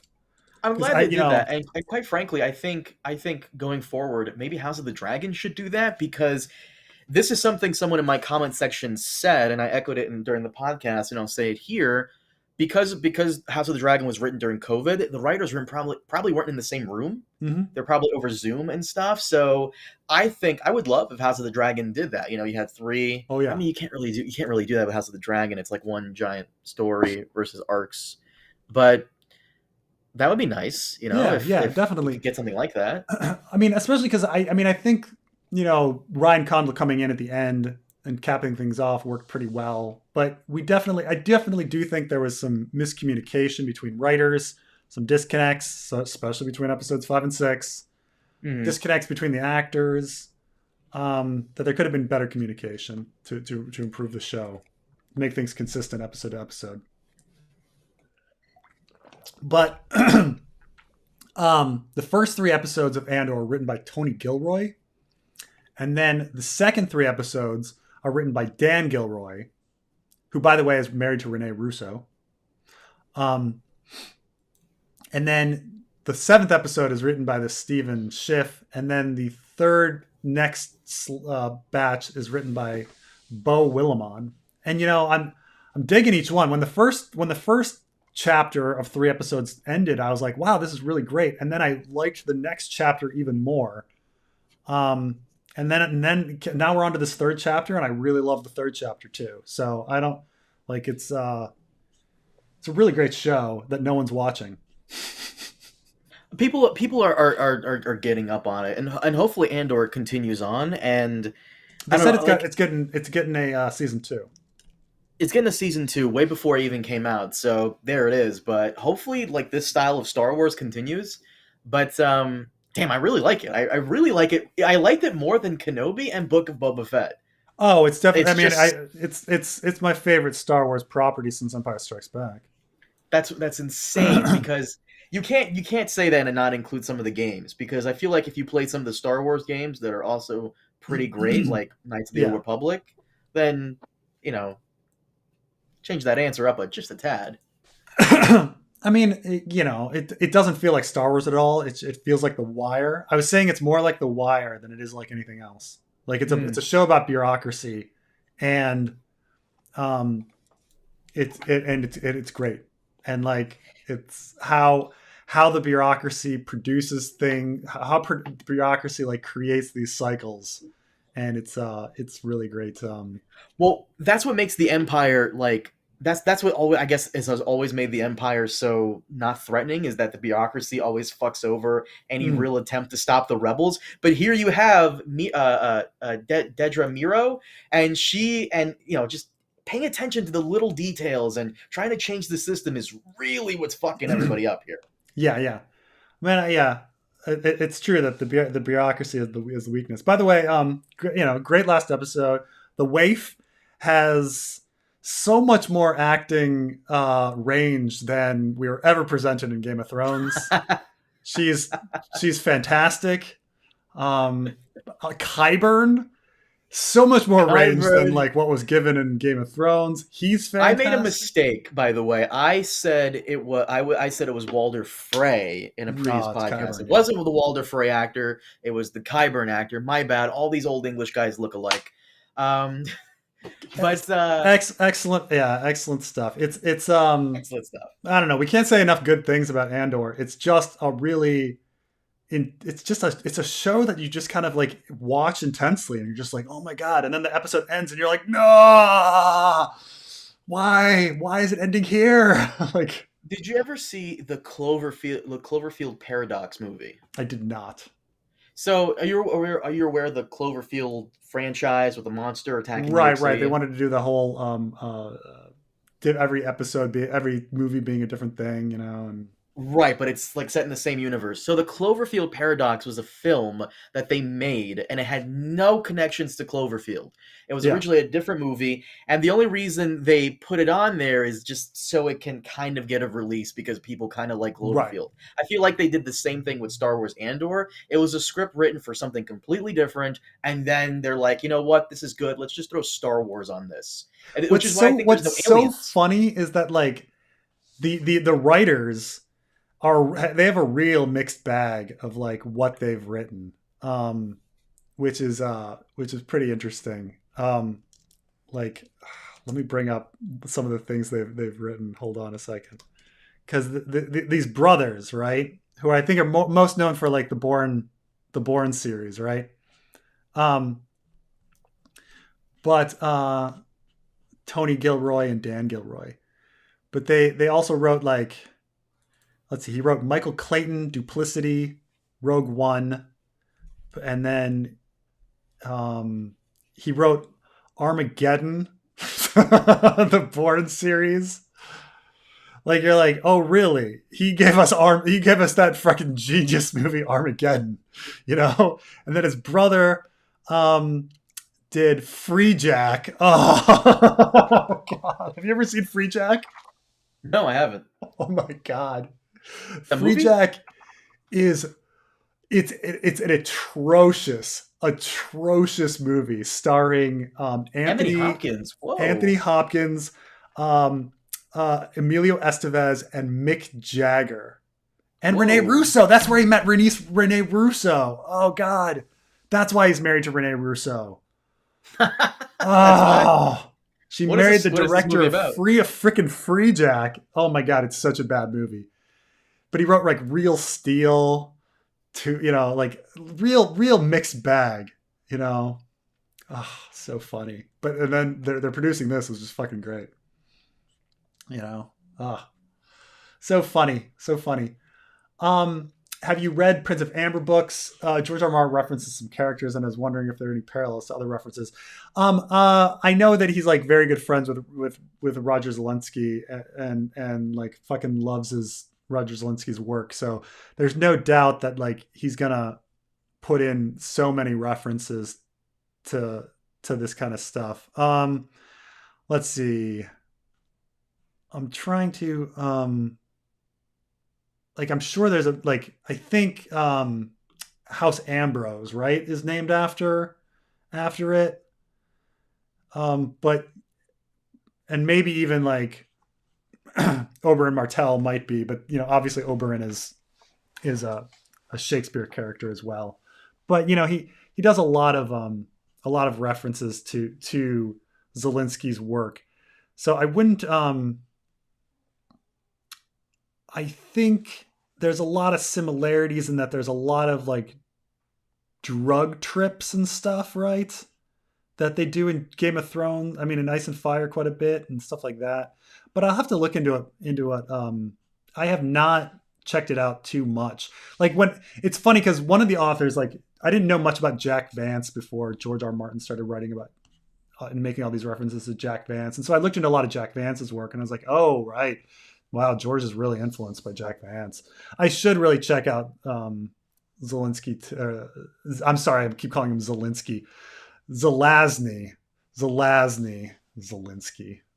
Everybody's Polish, I guess, but Zelazny. Um, for House of the Dragon 2, will the Twitter buyout factor into Chadwick's Everything is Woke saga? A lot depends on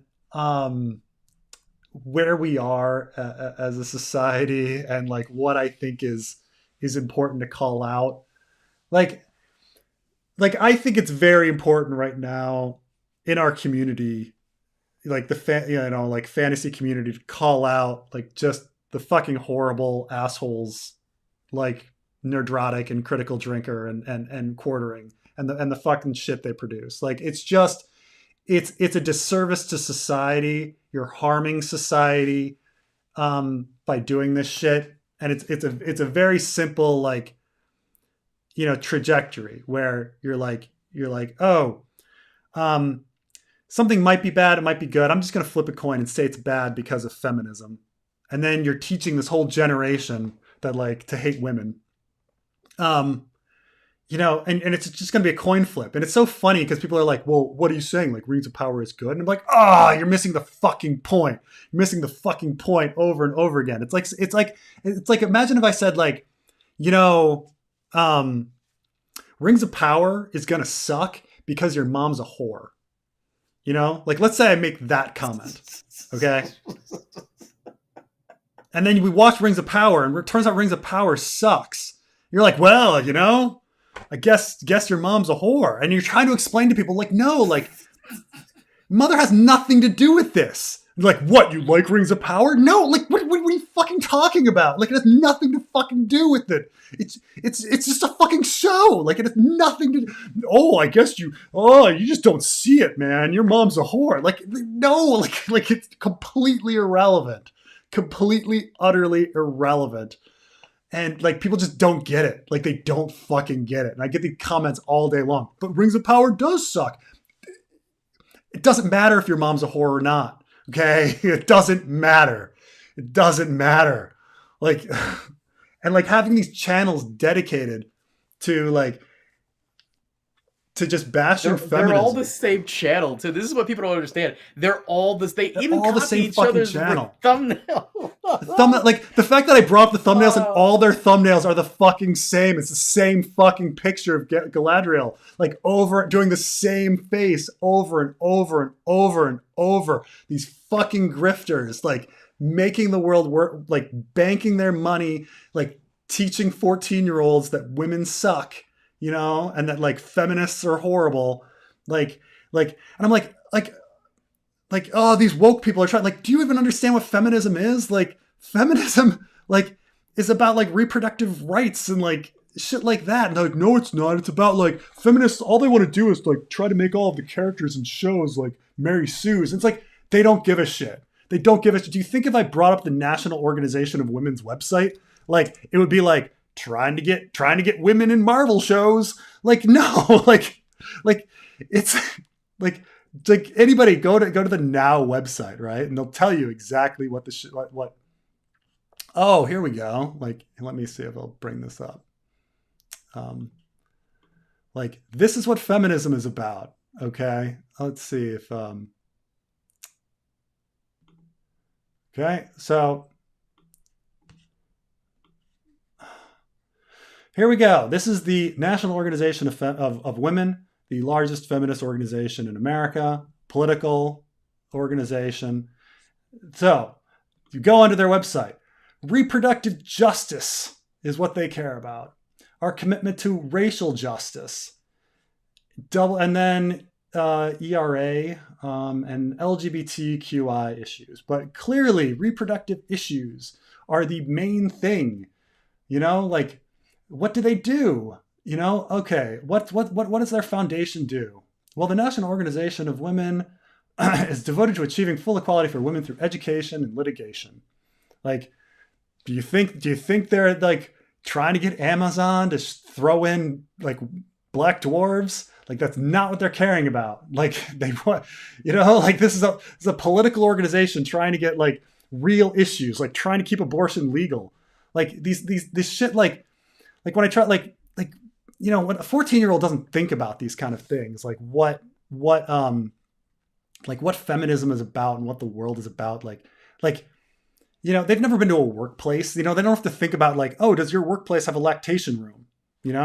Like, oh, did you know in the past there were no lactation rooms at workplaces and women had to go into the bathroom and sit on the toilet to pump milk, like shit like that, like stuff that like a guy doesn't think about. A kid that like I didn't think about until I had kids. Like, what do you like, but no, feminism is about trying to get fucking black dwarves and rings of power. Like, but it's, I loathe them so much. Like, it's just, they don't understand. I don't even know if they understand. Do they understand that they're harming society? Do they understand what they're doing? Do they just go there for the money? It's all about them. Like, nothing. The money, they add Preston, fucking the nothing. money. They add nothing. But the money, though. But the money. Fucking grifters. Fucking grifters. Some people are like, no, man. Like, they make some really, like, nuanced point. It's like, I don't fucking care. Like, at this point, like, at this point, you're like, you could bring up, like, the nuanced points of, like, Ben Shapiro. I'm like, no. Nuanced points of Hitler? No. Like 99% of their audience is not getting it. 99% of their audience is taking away from their videos, feminism bad, women bad, hate women. Like, that's all they're taking away. I'm kind of glad you brought all this up because it really is about the money. And as someone who loves money myself, I actually am going to start grifting and complaining about feminism, but I'm going to do it on my third channel. I discussed this with Preston privately. It's going to be about how black dwarves and elves ruin everything in fantasy. Preston, should I unveil the name of it? Oh no, what is it? You know what it is. I told you about it. I was actually gonna hit up my my people on the network. I'm like, hey, can I do this without getting deleted off YouTube? Is this okay? Like, you just wanted to have like a sarcastic channel, like of just, oh god, black dwarves. Yes, this is exactly what I want to do. And for those of you wondering what the channel is, I just made it just now as Preston was complaining about this. It's called Let's Go Brandon Stark. Oh, so, right. Let's Go Brandon. Yeah. Let's Go Brandon Stark thing. Let's go Brandon Stark. I didn't mention this to you, though. The problem, though, is that liberals have reappropriated Let's Go Brandon as like their own thing. And it's like, yeah, that's Dark Brandon, motherfucker, Dark Brandon.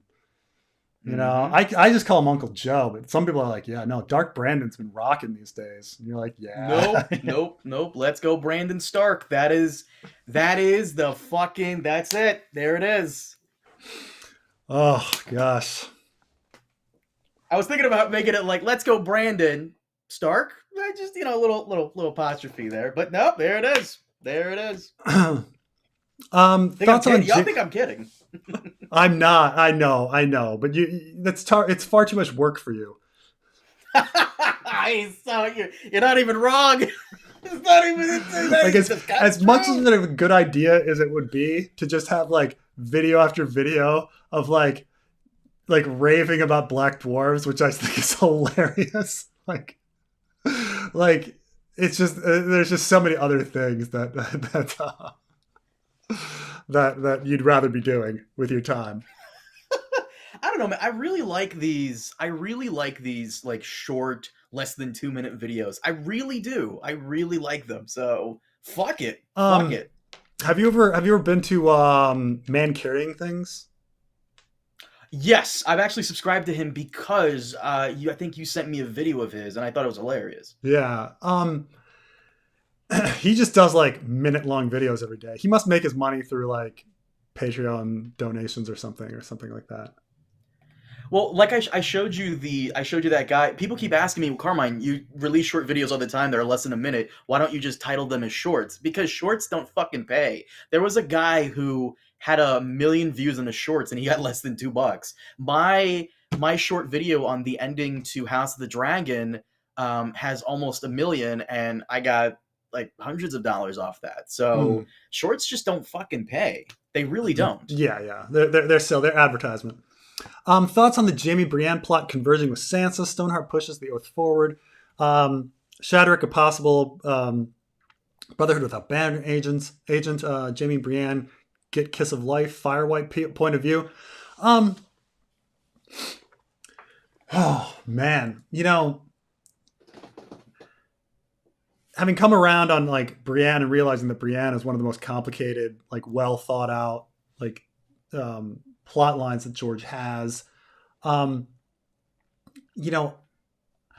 really do like not know where Brienne is going, because it's like George has a lot to say. He gets really in there with like messages, and then I'm like, well, how is he going to resolve this? Like, what is he trying to say about like finding, existentialism and finding your own morality and path and the oath and things like this? And like, I mean, I know at some point Brienne has to kill Stoneheart. Like, I know that. Like, just as Jaime killed the Mad King, like she has to realize that her oath has to be more. You can't just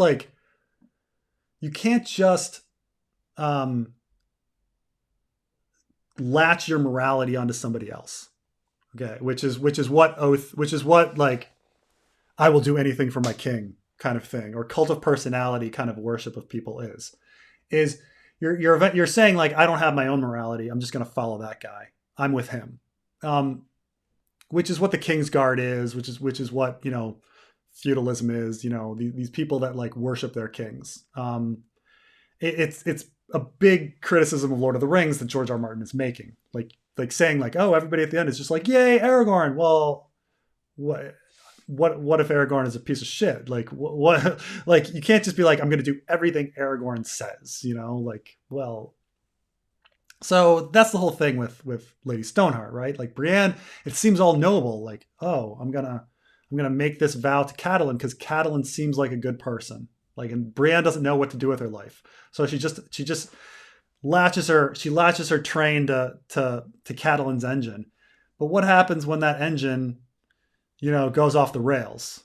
Well, you gotta, morality is difficult, and you've got to forge your own path to figure out what's right and wrong. Which is also, I mean, George is also saying this about God. Like, you can't just latch your morality to God. Like, whatever God says in this Bible, oh, so you don't have any thoughts of your own on like what's right and wrong, I mean, George is saying all of this, like, you can't latch it to God. You can't latch it to like a random king or somebody on this earth. You have to do it for yourself.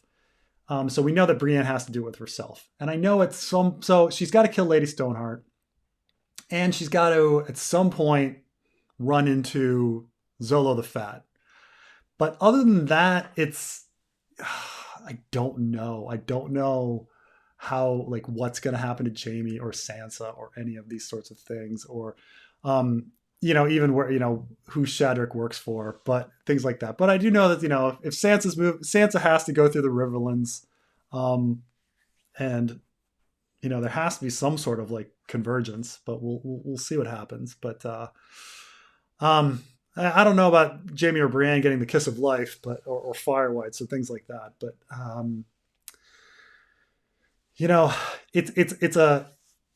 it's something I've thought about a little bit because of the fan fiction, but going forward on it, like, that's going to take a lot of time and care, because it's the main message of the series is through Brienne, like, and Jaime. Like, it's George R. R. Martin's moral thesis is Jaime and Brienne, which is pretty intense.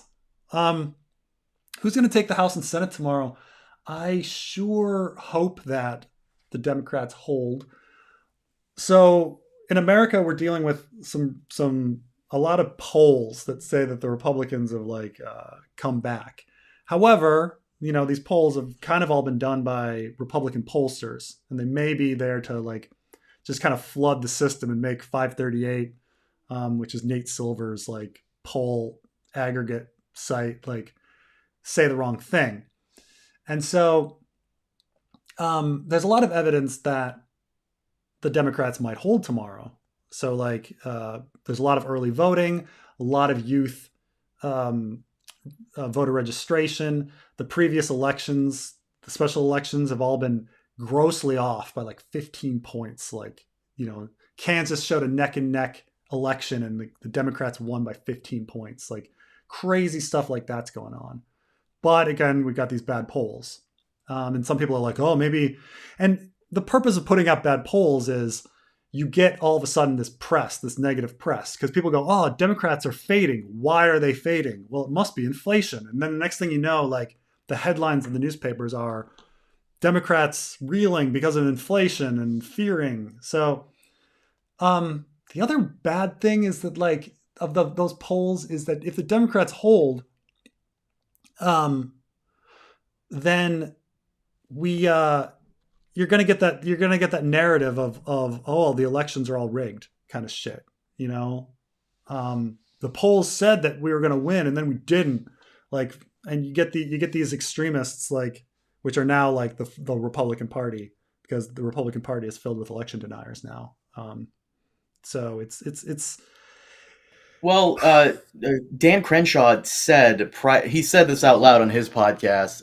It came up as news on Twitter that a lot of these people who are quote unquote election deniers, they know the truth in private. They just say it out loud, but it doesn't really matter, right? Because they're grifters too. Yeah. I mean, but that's the thing is like you riling up these people. Somebody freaking like tried to assassinate Nancy Pelosi last week. Last week, somebody tried to assassinate Nancy Pelosi, and it's like nothing now in America. How like and this is why I say like media and communication and disinformation has reached this breaking point. And so I'm not very optimistic, because one, if the Democrats like take the House, they're just gonna fucking impeach Uncle Joe over like tying his shoes. Like, that's all. You mean if the Republicans take the House? Oh yeah. And I mean, I think the Democrats are probably going to keep the Senate, but if the Republicans take the House, like they're just going to spend all their time like trying to impeach Uncle Joe, and for no reason, and it's gonna suck. But if the Democrats win, then like it's gonna be, it was a rigged election. So it's like it's heads I win, tails you lose. Like, and it's the end of it. Like, it's just a bad state for American democracy right now. It's a very bad state for American democracy right now. Did you know that, by the way? The guy that attacked Paul Pelosi, he's a Canadian guy? Yeah, he's Canadian, but he's lived in America for like 30 years, something like that. I mean, that's the thing, is that it's like the typical Republican thing, like, well, it was an immigrant. Like, fuck. Like, even though immigrants commit less crime than citizens, Unless you count me in there, I commit way more crimes than all of them combined, but still. Fine, it's white collar.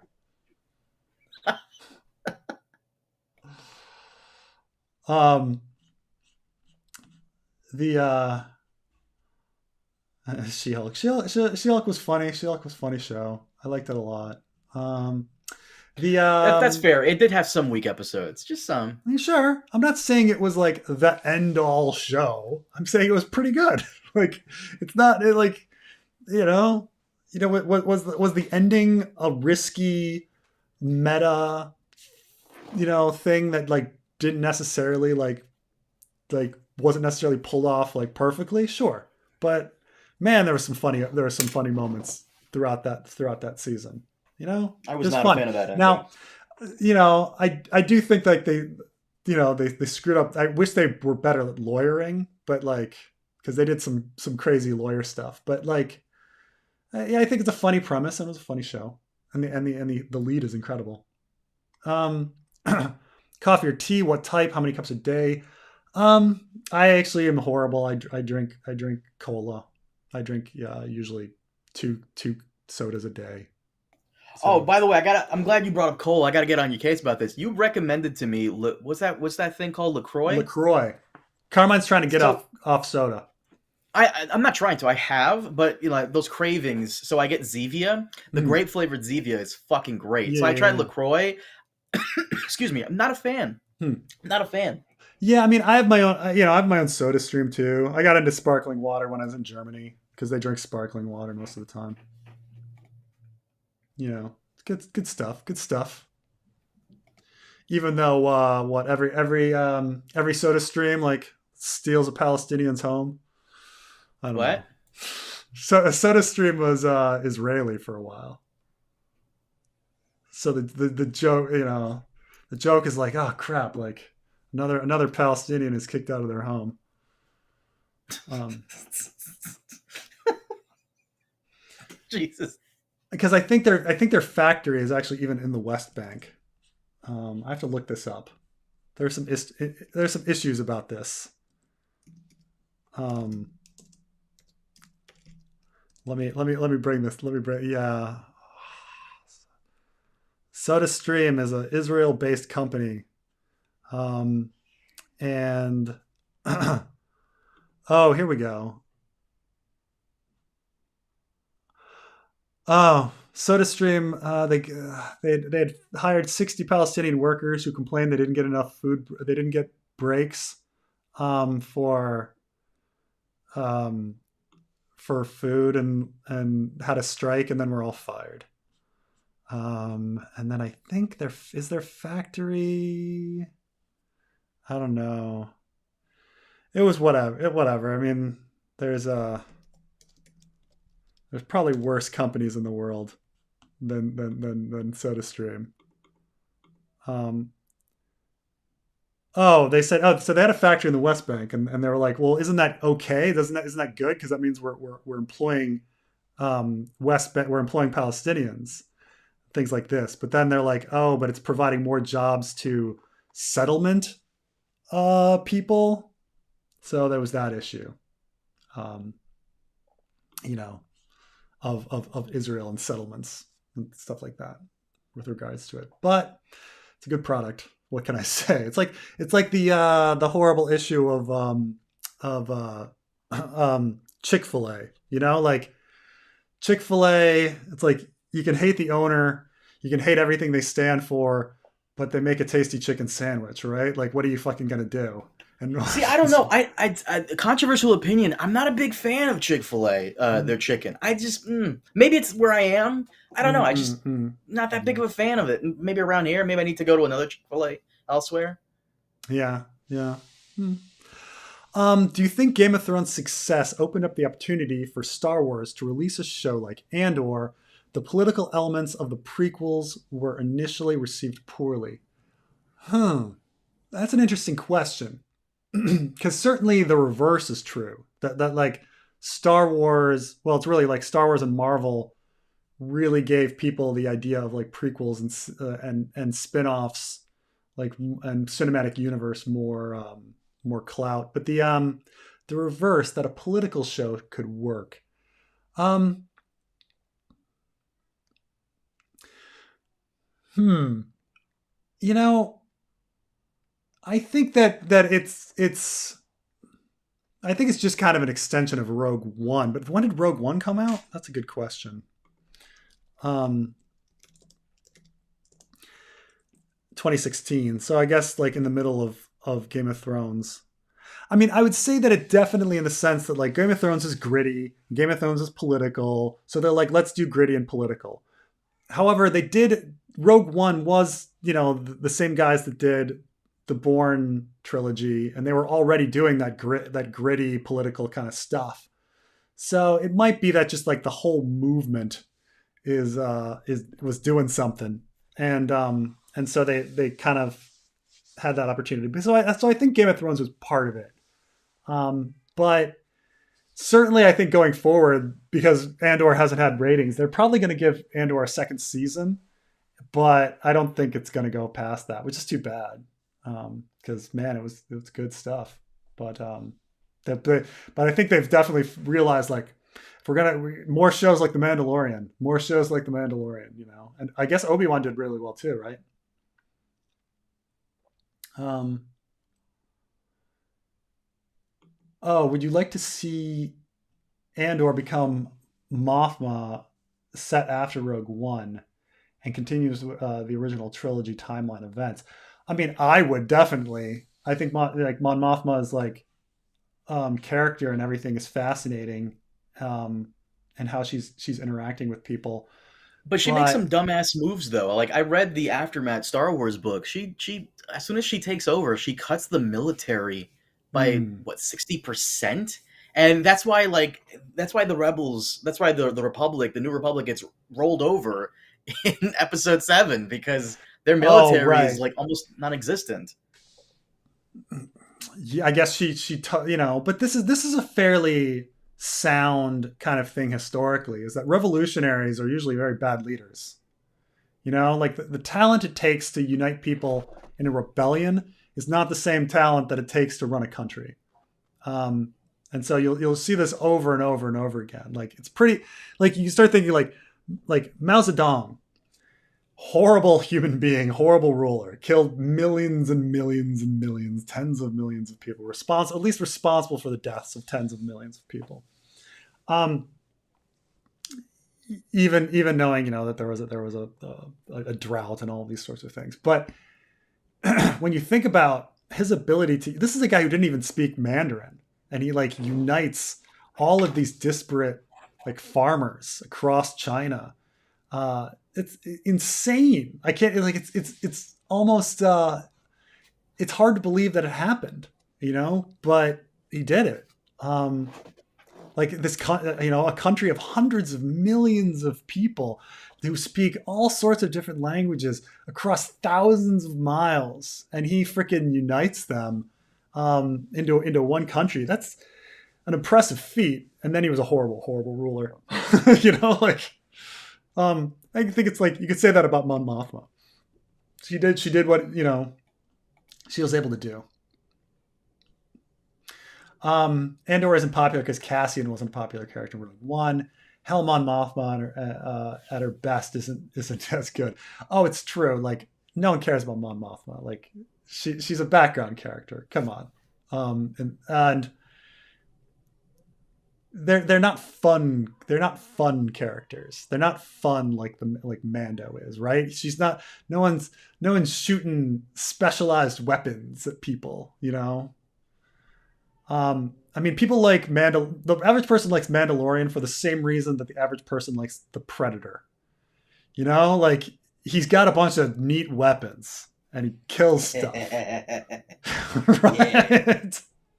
I love Mando for like the season 2 was a banger. Every episode was a goddamn banger. Season 2, Yeah, I know. just good stuff. I know you didn't like season 2 that much. I thought it was season 2 was a nostalgia trip. Whew. Yeah. Those Brienne videos were some of your best work, Preston. Thank you. I didn't think the Brienne series I'd been thinking about for a long time, and I didn't know how to approach it, and didn't think anybody would be really interested. And then I was just like, "Fuck it, I'm going to do it at this point." And then I did it, and it came out differently than I thought, But I think it came out pretty well.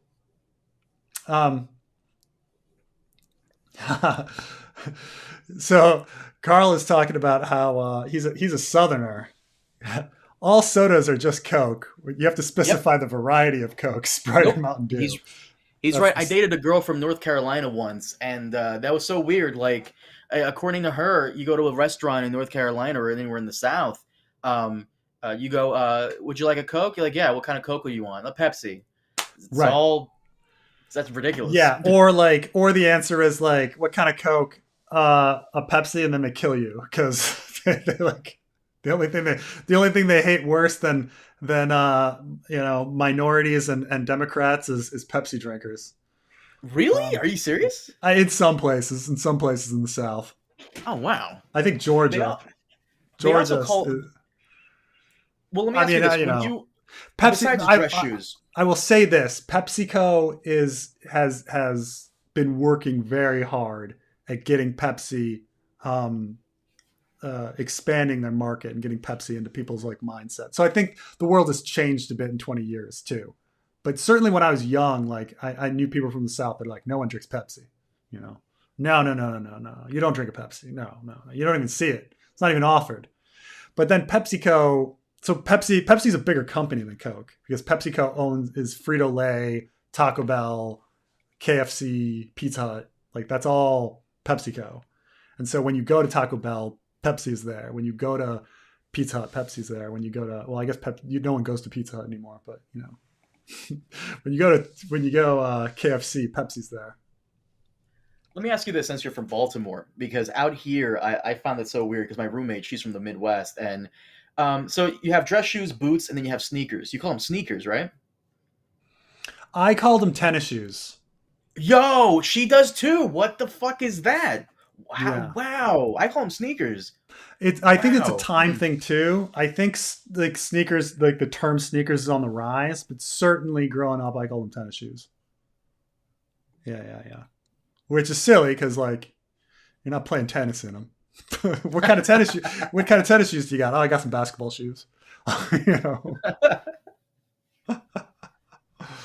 Um, let's see. What language did Mao speak? I think he spoke Hunan Hua. I think he's from Hunan. Hunan is kind of famous for being the place in China where like angry people with tempers are from. So like if you make jokes, you're like, oh, he's from Hunan, losing his temper, hot tempered Hunan person. So that's essentially, you know, spicy food, spicy tempers. I think is like the kind of idea. But you know, it's yeah. This is the China. They try to push this propaganda that there's one Chinese language and that everything is a dialect and stuff. It's kind of funny. Um, uh, I don't know. I grew up in the South, never heard the Coke versus Pepsi problem. You know, might be pockets in different places. Coke versus Jesus, Pepsi equals Satan. Simple as that. Um, what's kind of funny is so in different parts of the soda market kind of realized that people get stuck into a preferred soda and then they just stick with it, right? And so soda markets like kind of know that they had to be the first to plant their flag when colonizing the world with their colonialism. And the so like Coke got to Latin America first, and it's impossible to find a Pepsi in Latin America. Like Pepsi, like just, I mean, Coke is just the Latin America drink. Like, you know, in fact, even Latin America Cokes are like making their way back up into America. Like if you go to, you know, little Mexican restaurants, they always sell like bottled Mexican Cokes, re-imported, because I think they're made with we use corn syrup in America, and so they're made with either sugar beets or sometimes even sugar cane. If you're in the Caribbean, you can get Coca-Cola made with sugar cane, which is it's got a different taste to it, you know. So, after losing Latin America, Pepsi realized like, fuck, we've got to work on this, and so they worked hard on advertising in the Middle East, and so they kind of lost Europe, they lost Asia, they lost Africa. But if there's one place that Pepsi rules, it's the Middle East. It's hard to find a Coke because it's all Pepsi. Except Israel.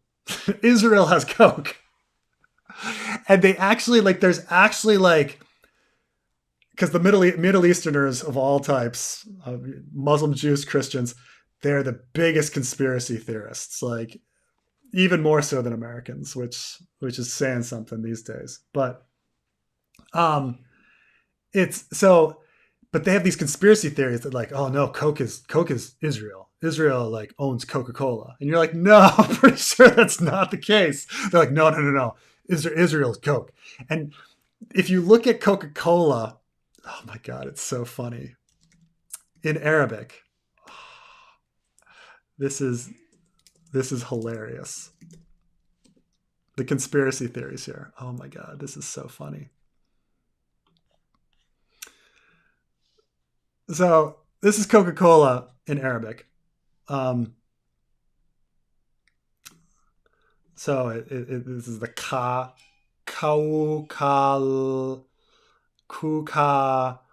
Cola. Okay, Coca-Cola. However, if you flip it upside down, and because of the way just Arabic is, a lot of the letters kind of look the same.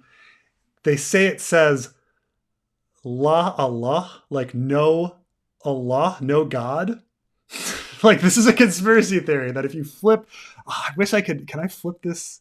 Can I flip this image upside down? Oh my god! But like there's a really like a fairly well known conspiracy theory in the Middle East that if you flip a Coca-Cola can upside down, the Arabic looks like La Allah, or maybe it's in a mirror. Now I'm looking at it. I'm like, yeah, no, it's in a mirror. If you take a Coca-Cola not upside down, if you mirror it, image it, then it looks like La Allah, like no God. It's the most bonkers thing. It's hilarious. um This whole conspiracy thing is not just exclusive to Coke. I remember someone trying to convince me that Monster is like something with Satan. Them and no. Starbucks. Oh really? They have connections to Satan and the number I mean, 666. I've met a lot of people that really believe that like the Freemasons like control things, and that the Washington Monument is like a Freemason symbol and shit like that. So, oh yeah, we never talked about Westworld, man. Westworld is canceled. Which That's hey. The good news about this is that they, even though they started work on season 5, all the actors are still getting paid for their work on season 5 so far. So full pay.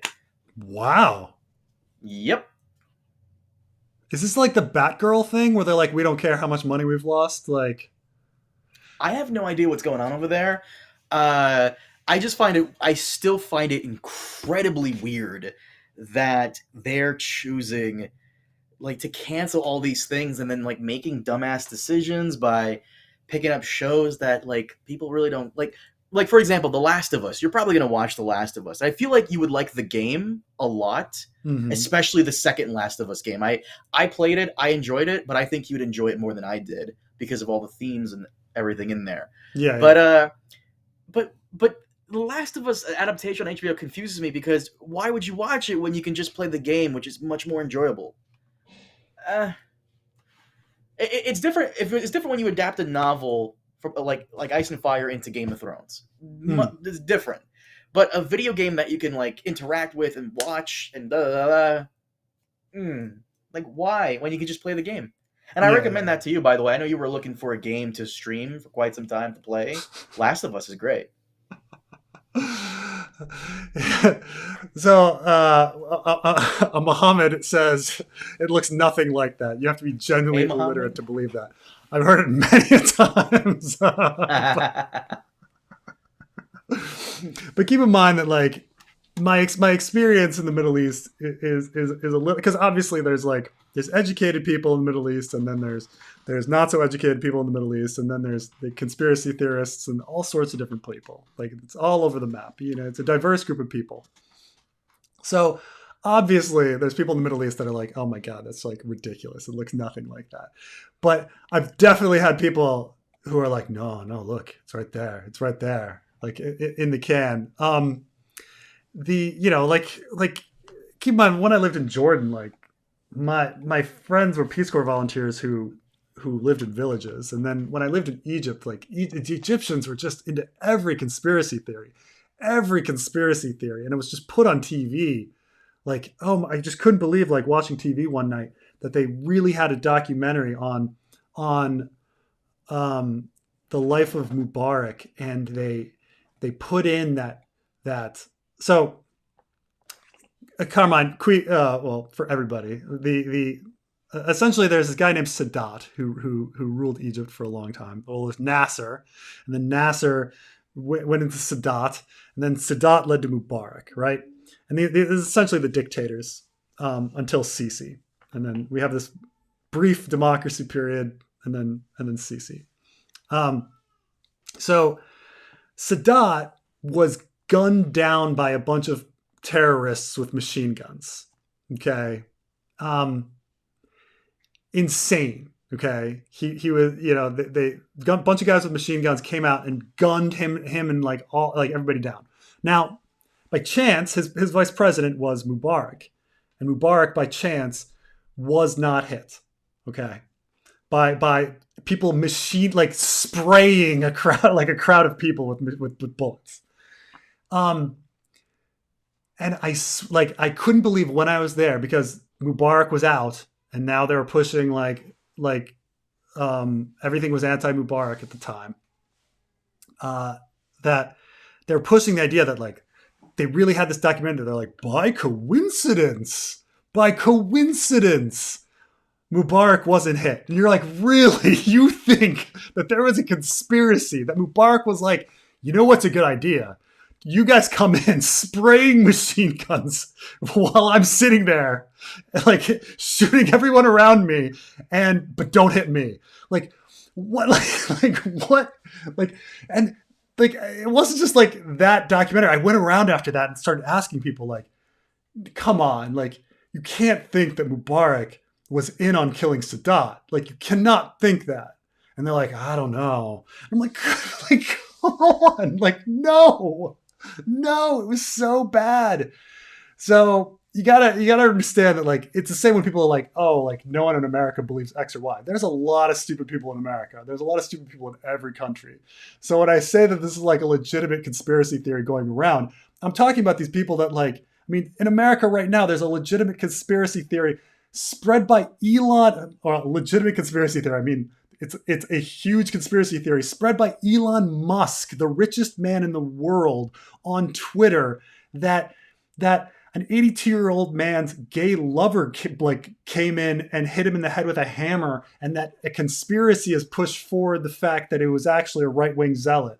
Like, Americans are believing that right now. So for me to be like, oh no, it's a pretty big conspiracy that people believe the Coca-Cola can said like Allah, like of course, because people are fucking idiots. Okay, people are idiots everywhere. So I'm not saying, like, I understand that like people don't, like, you don't want to give a bad impression of the Middle East, but like Middle East is filled with dumb people. Middle East is filled with smart people. America's filled with dumb people. America's filled with smart people. Like I'm not saying the Middle East, I'm not like judging the Middle East on this, because America is just as dumb. Like, oh my God. How could Elon Musk like push that story? Like, come on. like it's insane. It's insane the world we're in.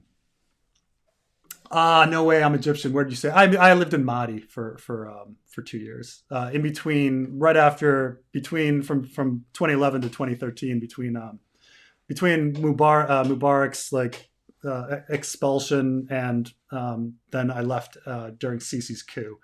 But yeah, I was there during the SCAF period and Morsi's year. But yeah, this is the thing. We tend to push conspiracies when facts fit. Like the day of the, like, you know, the day of the camel, like during the Egypt was nuts, crazy time. Every day was something interesting and different. But there was this, during the protests, there was this day where a whole bunch of people on camels came riding into the protests, beating people and shooting people. And they call this like the day of the camel. And no one really knows like who organized these people riding camels into a protest attacking people. This happened. Like, it was just, and the conspiracy on who organized and was responsible for the day of the camel, like, kept changing every day. Oh my God. The Battle of the Camel. Oh my God. This was just, it was just nuts. I can't believe like people riding camels came in and no one, like, it was not like, and because there was so much disinformation, no one really knows now like what happened. Like, why guys riding camels like came in to beat up protesters. Like, fucking man, the world. Oh God. Cheerwine is still in North Carolina? Really? I thought Cheerwine went out of business when I was like 10. It's like, oh. Yeah, school was canceled. We didn't get education for half a year. Yeah. Yeah, fuck me. That was a crazy day. We still have no fucking clue. Isn't it insane? Like, man, the time there. Let me see if I can pull up some good pictures from Egypt because let me see here. I took this one of my favorite pictures that I took. Um, let's see, is this going to be on photos of me? It's going to be albums.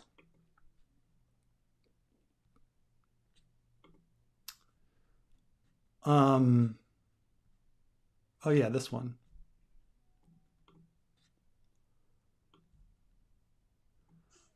Oops. Yeah. So once I was going downtown and I didn't know.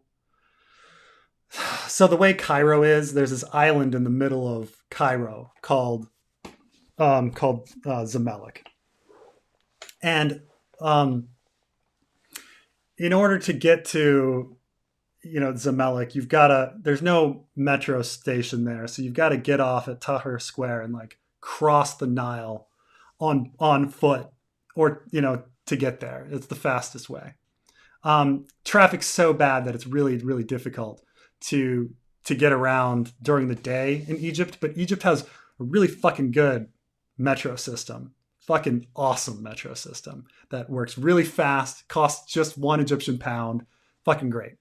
Um, and so I took the metro down. I got off at Tahrir Square, expecting to like walk across the Nile to Zamalek, and I didn't know. I came out in the middle of a protest, and in the middle of the protest, it was called a prayer, and it's just like to like walk out into the square and then have like everyone, like thousands of people, like all just called a prayer like at the same time, and then I'm just standing there awkwardly, like, oh fuck, I'm not praying, and neither is this kid and this kid. Thank goodness these two kids weren't praying because it was just would have been really awkward had everybody else like dropped thousands of praying, like like would have been really rough if I'm the only person standing up. But like everybody just kind of drops, and I'm just like it's just like burned into my mind, like this moment where I come out of the metro, do do do do do do do, da,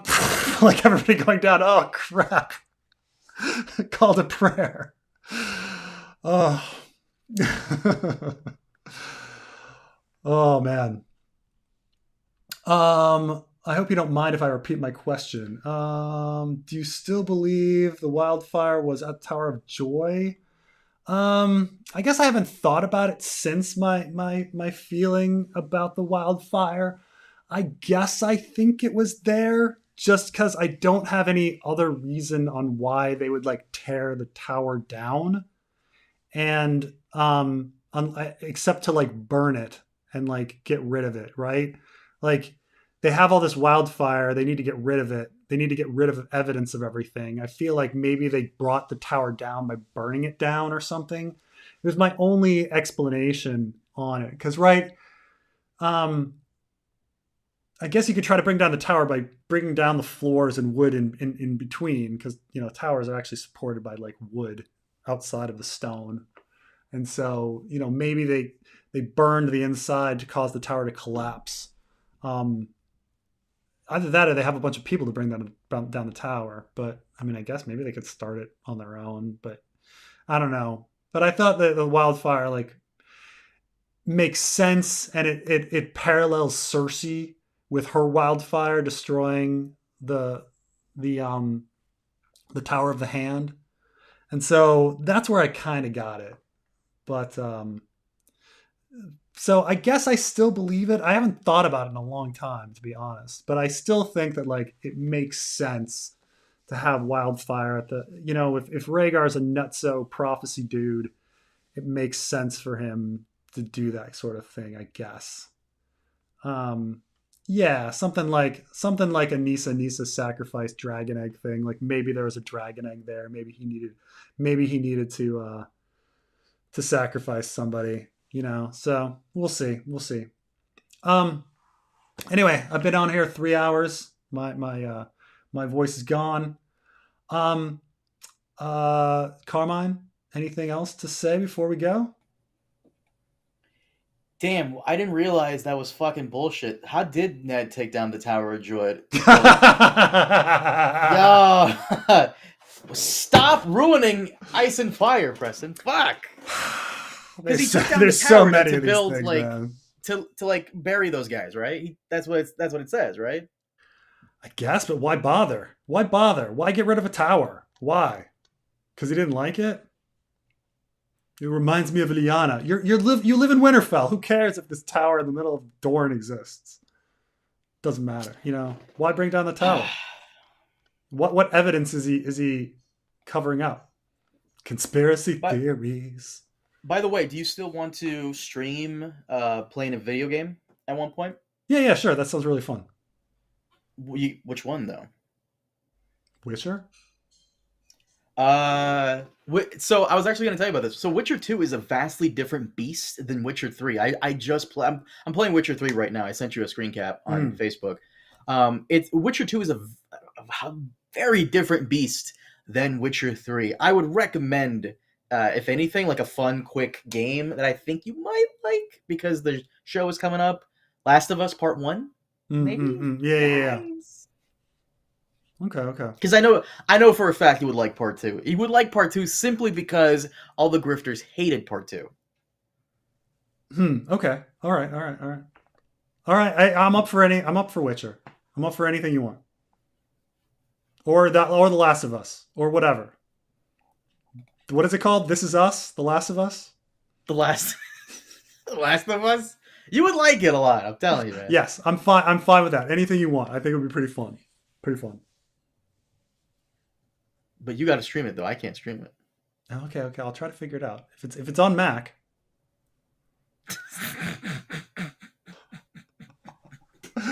Fuck you. Does it have to be on Mac? We gotta get you a fine. Get in this last super chat before I have to go. But thoughts on Hugh the Hammer and Ulf being possible Daemon bastards? It's always a possibility, but I think it takes away from the Dragon Seed idea to have him just doing it. I think Dragon Seeds being an interesting thing of there being extra people with Targaryen blood floating around all over the place because they've been practicing Lord's Right for the First Night for a long time. Plus, I think that Lord's Right to the First Night thing needs to be there to kind of bring up the babies and Craster's babies and and the purpose of the wall and stuff like that. So I think I think regular folk having special abilities is an important aspect of the story. So so I think I think it makes more sense just that they're regular dragon seeds from years of Valarians and Targaryens just having sex with the locals in the Lord's Right of the First Night. But anyway, everyone, I will see you next time. Thanks for being with me. I'll see you later.